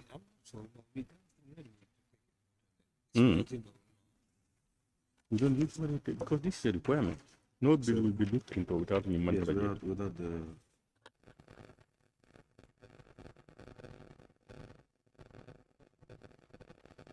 Because it's a requirement. Yes, it is. Explanatory memorandum, objects and reasons.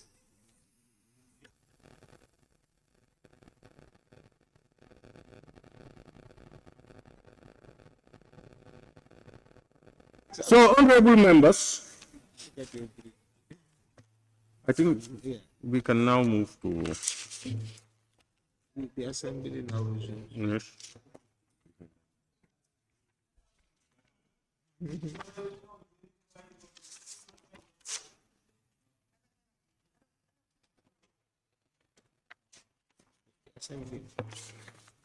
Honorable members, the assembly now resumes.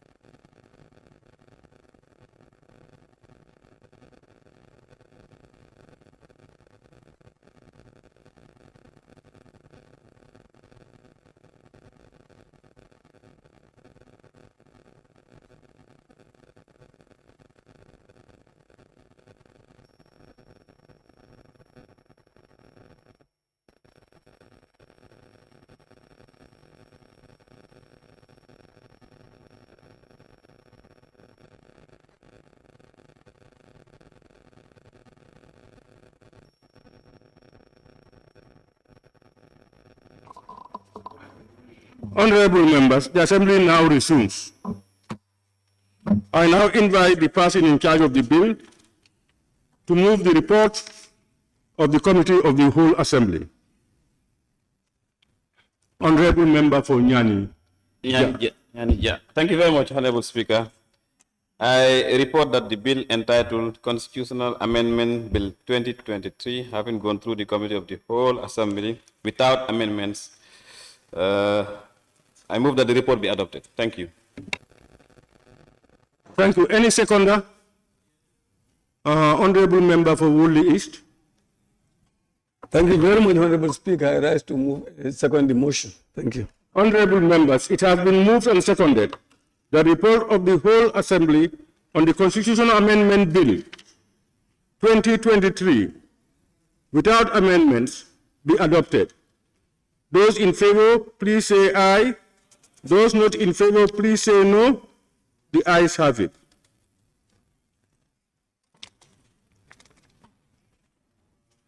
In accordance with Order 73.4, the consideration stage is hereby completed. Honorable members, the third reading for the Constitutional Amendment Bill 2023 is now scheduled for Thursday, 22nd September 2023 for Honorable Member for Upper Salem to move for the third reading. However, before this date, the Honorable Member for Upper Salem is hereby urged to comply with Order 7220 of the Standing Orders to ensure that the amended version of the bill is printed and circulated to members in advance. Clerk, we can proceed. Bills. Order 72. Consideration stage of the Medicines and Related Products Amendment Bill 2023 by Honorable Amadou Kamara, Member for Nyania. Honorable members, we recall that after the second reading stage, the bill automatically stood referred to the ABC Committee. Therefore, in accordance with Orders 53E and 68B of the Standing Orders, a motion was moved by a member of the ABC Committee on Thursday, 14 September 2023, to commit the Medicines and Related Products Amendment Bill 2023 to the Committee of the Whole Assembly for consideration of the bill. During the consideration stage, members shall have the opportunity to give detailed consideration and scrutiny to every clause and schedule in the bill. This stage also provides the first opportunity for amendments to the bill to be debated and voted on.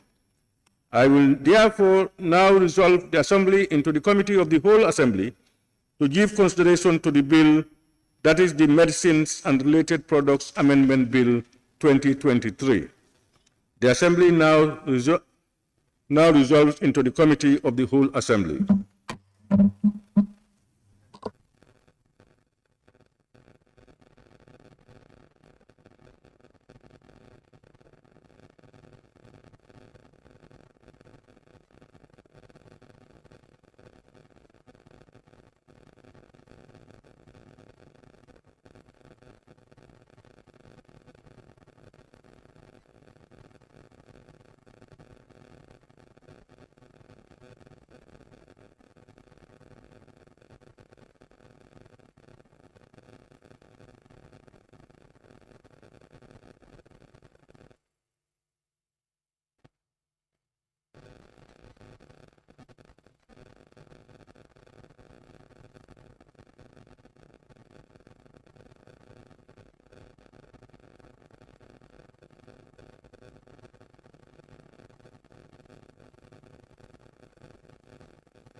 Honorable members, the Assembly will now go into the Committee of the Whole Assembly to consider the Medicines and Related Products Amendment Bill 2023 clause by clause. As usual, will be guided by Order 72 of the Standing Orders during the consideration stage. Clerk. Clause 1, short title.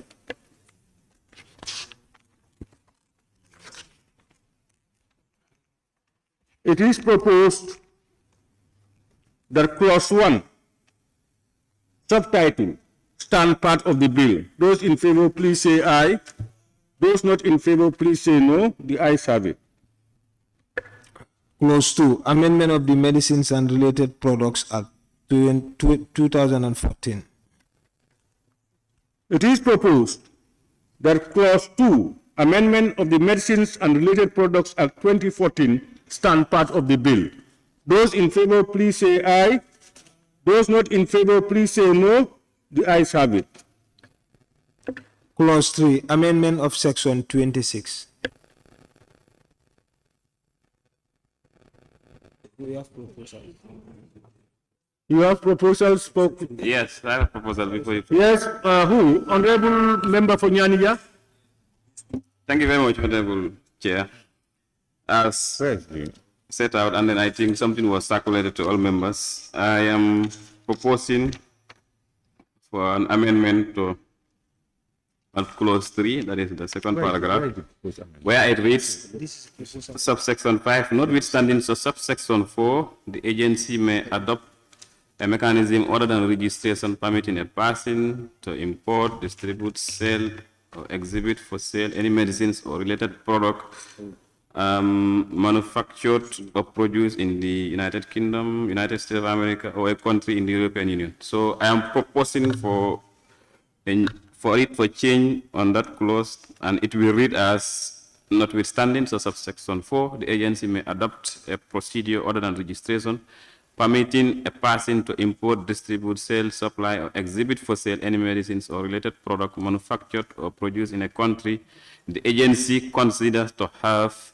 competent and trusted regulatory authority or institution, hereafter referred to as stringent regulatory authority. And there you will have sub clause 6, which will read as the agency by notice published in the Gazette. Then A and B will read as shall list the countries it considers to have a stringent regulatory authority, and B may amend the list of countries it considers to have a stringent regulatory authority from time to time.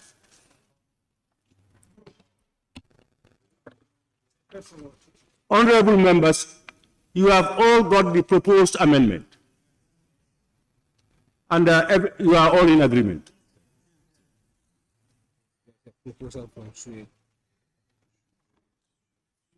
Okay, we will come to that.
Honorable member for Nyanija, you made a proposal where we should have off between sale and any. Oh, no.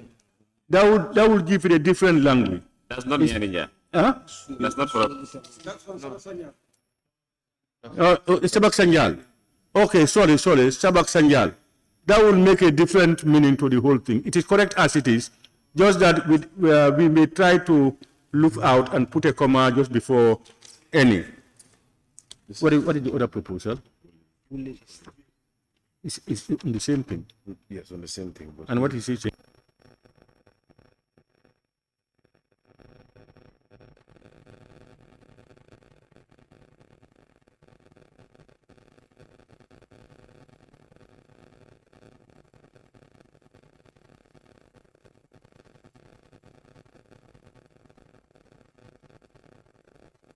Honorable member for Woodley, the word stringent, am I right?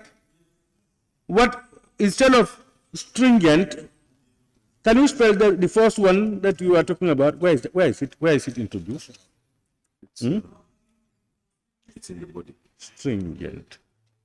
Yes. Yes, Honorable. Now I'm simply saying, since throughout the text, it is stringent regulatory authority. And at some point at the objects and reasons, regulatory authorities is also mentioned. So we just say stringent regulatory authority instead of a stringent regulatory authority. That's all I'm saying. Oh, I see. Where is a stringent regulatory? 6A and B. He mentioned A in okay. it. The agency by notice published in the Gazette shall list the countries it considers to have stringent regulatory authority. And B, may amend the list of countries it considers to have stringent regulatory authority from time to time, you mean. So the A be out. Honorable member for... I'm in agreement. You are in agreement? Yes. Yes. We are removing the A. Yes, for both A and B.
Honorable members, the one for member for Woolly, we remove the A.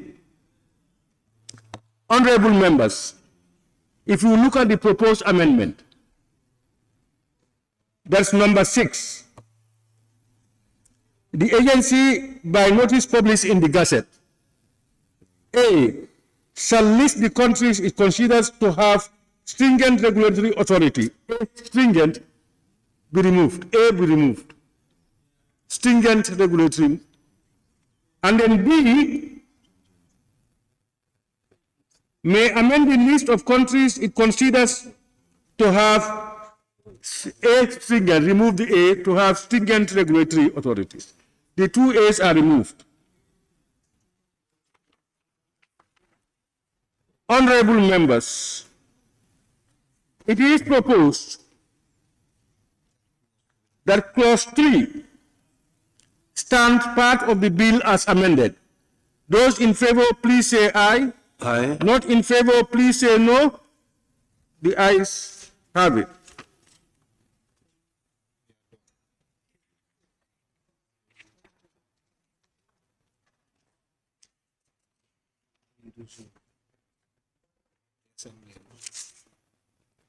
Honorable members, the Assembly now resumes.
Honorable members, I now invite the person in charge of the bill to move the report of the committee of the whole Assembly. Honorable Member for Nyaniga. Thank you very much, Honorable Speaker. Thank you very much, Honorable Members too. Honorable Speaker, I report that the bill entitled Medicines and Related Products Amendment Bill 2023, having gone through the committee of the whole Assembly with amendments, and I hereby move a motion that the report be adopted. Thank you very much. Any seconder, honorable members? Honorable Member for Nyamina West. Thank you very much, Speaker. I rise to second the motion. Honorable members, it has been moved and seconded that the report of the whole Assembly on the Medicines and Related Products Amendment Bill 2023 with amendments be adopted. Those in favor, please say aye. Those not in favor, please say no. The ayes have it. In accordance with Order 73.4, the consideration stage is hereby completed. Honorable members, the third reading for the Medicines and Related Products Amendment Bill 2023 is now scheduled for Thursday, 22nd September 2023, for the Honorable Member for Nyaniga to move for the third reading. However, before this date, the Honorable Member for Nyaniga is hereby urged to comply with Order 7220 of the Standing Orders to ensure that the amended version of the bill is printed and circulated to members in advance. Honorable members, let me seize this opportunity to thank all of you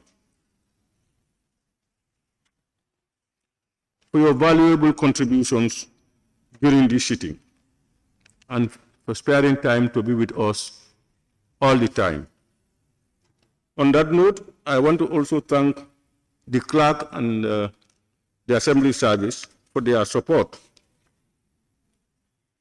Honorable members, I now put the question. Be it resolved that this August Assembly do stand adjourned until Tuesday, 19 September 2023 at 10 a.m. Those in favor, please say aye. Those not in favor, please say no. The ayes have it. This Assembly now stands adjourned until Tuesday, 19 September 2023 at 10 a.m. prompt. Thank you.